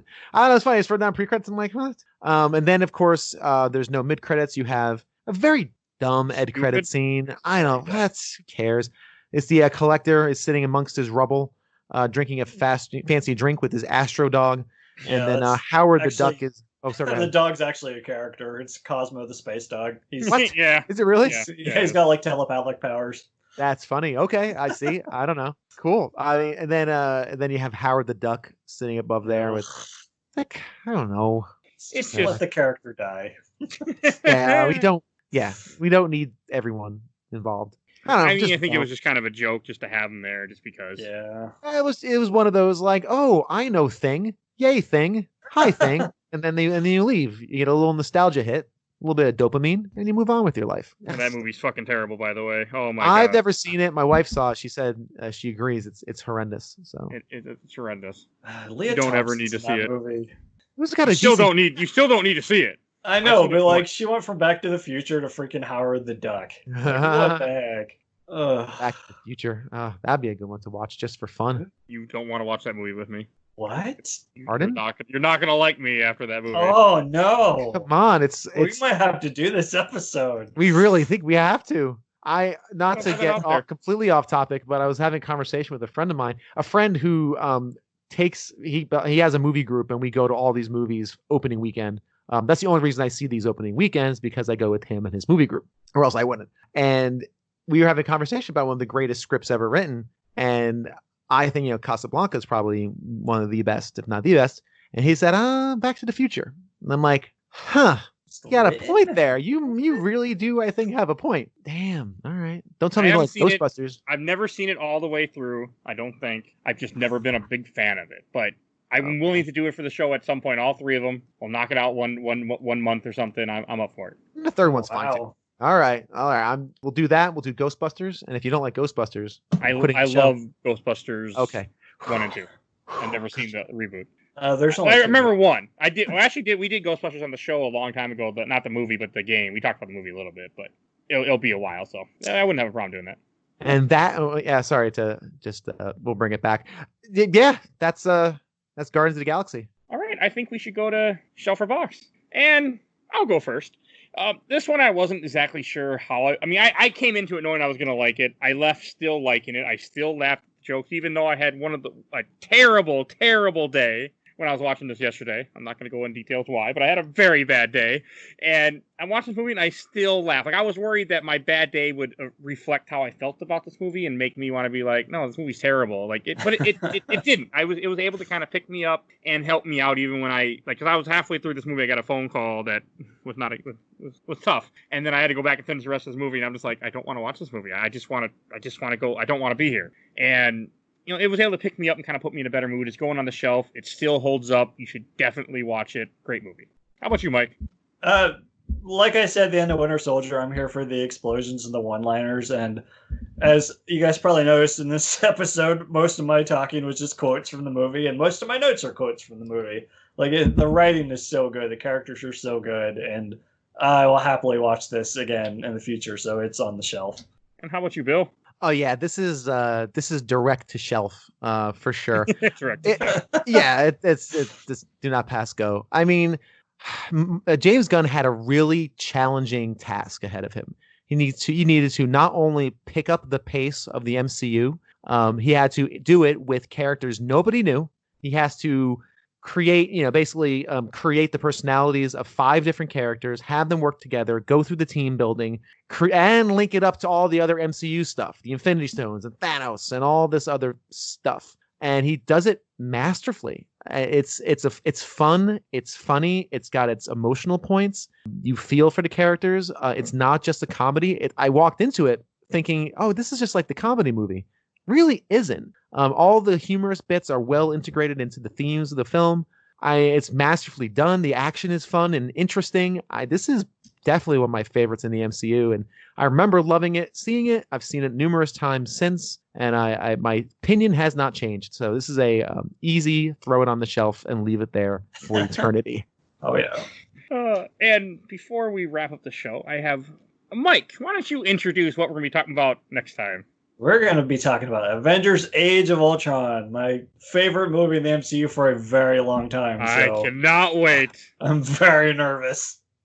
Actually, that's how he came on the show, because originally I had mentioned I had talked about doing it. He's like, oh, if you knew Age of Ultron, you got to bring me on. And then I'm like, So I rewatched Age of Ultron right a little bit before this started, because it was when I first got Disney Plus. So I would say, let's say December of 2019, before the world went to hell. And I remember going, not so sure. We'll see. I remember being very cool on it. Again, I'll probably tell the story next time, but I'll just leave it for next time. But I remember being very cool on it, and I don't remember much of it. I remember Ultron. I remember liking him as a villain, actually. I thought he was pretty cool and interesting. That's about it. I really don't remember much. And I'm pretty sure I was somewhat sober. So that sometimes colors my opinions. But yeah, I'm interested in seeing it. I'm just interested in reliving that moment and checking out the film again. Be ready for a 3.5 hour episode, though. Oh, jeez. I'm just gonna warn you. They're all getting long now. Yeah, they are, and this is 2.5 at the moment. And we're just about done, but there's a lot to say about Age of Ultron too. This is creeping up. So there was one more thing about Guardians that we didn't mention is after the ship crashes onto Xandar, Ronan goes, "Behold your Guardians of the Galaxy." Oh yeah. It wouldn't be an MCU movie unless they shoehorn the name in there Yeah, somewhere. I know. That was an eye roll right there. At that moment, having Cole throw it back was good though. It's like, you said it yourself, bitch. We're the Guardians of the Galaxy. That's kind of cool. Okay, that was pretty good. It's also like now you really have to go. Your whole point of this movie, sir, was just to say that line. Now it's time. Now it's time to get exploded by purple light. Yeah, and before we go to plugs, I have one very important question for you, Bill. Do you like pina coladas? Do you like getting caught in the rain? Like making love in the dunes of the cake. I think that's how it goes. What? No. I said the line in there. I wanted. What's the line? I don't know. I don't want to look up this movie and movie. I don't look up this song. I don't know what it was. I'm going to look up the lyrics right now. I could have sworn that's the lyric. You like making love in the okay. If you like pina coladas, getting caught in the rain. If you're not into yoga, you have half a brain. If you like making love at midnight in the dunes on the Cape, I always said it with dunes on the cake, and it never made sense to me. Okay, then I'm in love that you look for. Wait to me and escape. Yeah, no, I don't like any of those things. I certainly don't like them played to ridiculously poor yacht rock. So yeah, I'm a hard pass on all those. Yeah, Mr. Rupert, I'm sorry. I was waiting. I wrote that down to say this for over an hour ago. I've been just waiting to make that joke. Oh, jeez. It's very good. How the song, like just to reference, because people that are still listening, I'm just gonna reference kind of like how the song starts is, "I was tired of my lady. We've been together too long," like a worn out recording of a favorite song. So while she lay there sleeping, I read the paper in bed. In the personal column, there's a letter I read, which is the letter she wrote. Oh, jeez. I mean, you're bad. You're bad. Hey, sir. They're both bad. You're bad. Like don't try to make yourself sound endearing over this. The line later. So I waited with high hopes, and she walked in the place. I knew her smile in an instant. I knew the curve of her face. It was my own lovely lady, and she said, "Oh, it's you." Like, oh, we're cheating on each other. Oh, yeah. Great. It's just now you know. Oh, like a wacky sitcom. Like, oh, see. Oh, let's get the Seinfeld end credits. We laughed for a moment, and I said, "I never knew." Like, I'm glad we have you on recording singing. This I thought about singing this entire song, but I just that's not. I mean, I don't know. It's not good. Again, placed well. It works in the film, and that's where it should die completely and done. If I was in a better mood, I might. There's some songs where you just shouldn't analyze the lyrics. Like, have you ever listened to "Semi-Charmed Life" by Third Eye Blind? That is a dirty song if you really think about the lyrics. It's bad. I never have actually. I just it was kind of washed over me. Okay. There's a lot of songs that you just don't really like. I died in your arms tonight. Do not look up what that song is about. Do not think about what that song is about. But like one thing, since we're talking about music, I'll be watching you by the police. Like, okay, stalker. Yeah, no, that's. Song. He even said it's a stalker song. He's like, it is. Don't play this at your weddings. This is not a good song. Any song, like a lot of songs will do is like when women are singing a song and they'll talk about there's a Carly Rae Jepsen song where God, I wish I knew the song off my hand, but she's like, I'll get my own beat. She's talking about masturbating. The same like the song by Billy Idol. I'm dancing with myself when there's no one to love. I'll be looking in the mirror, dancing with my. It's all about masturbation. Like it's hidden, but I'm like.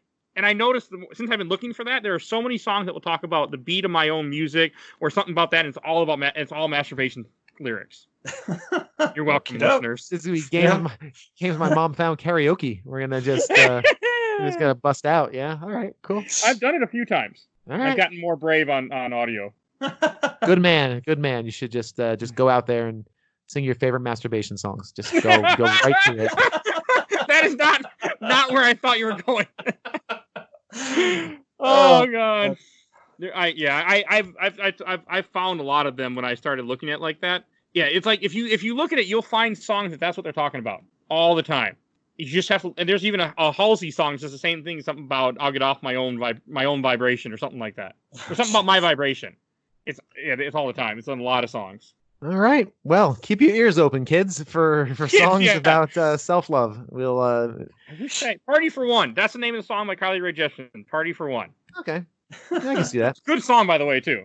Yeah, she's great. She's great. If you don't care about me, I'll just dance for myself, back on my beat. I'll be the one. If you don't care about me making love to myself, back on my beat. Making love to myself. It's like right there. Yeah, but it took a second. I was like, wait a second. But dancing, we're almost done, but I got to get this out here. Dancing with myself, it isn't as obvious.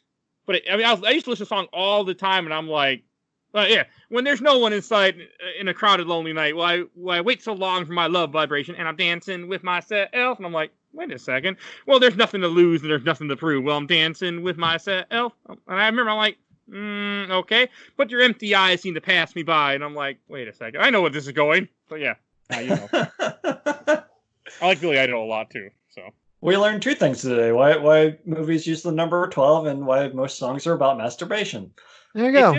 You just have to look for dancing. It's always either dancing or beat. Usually dancing. Dancing is a lot of times used as a masturbation, especially in the 80s. I've thought about this way more. Clearly, I mean, wow. Thing.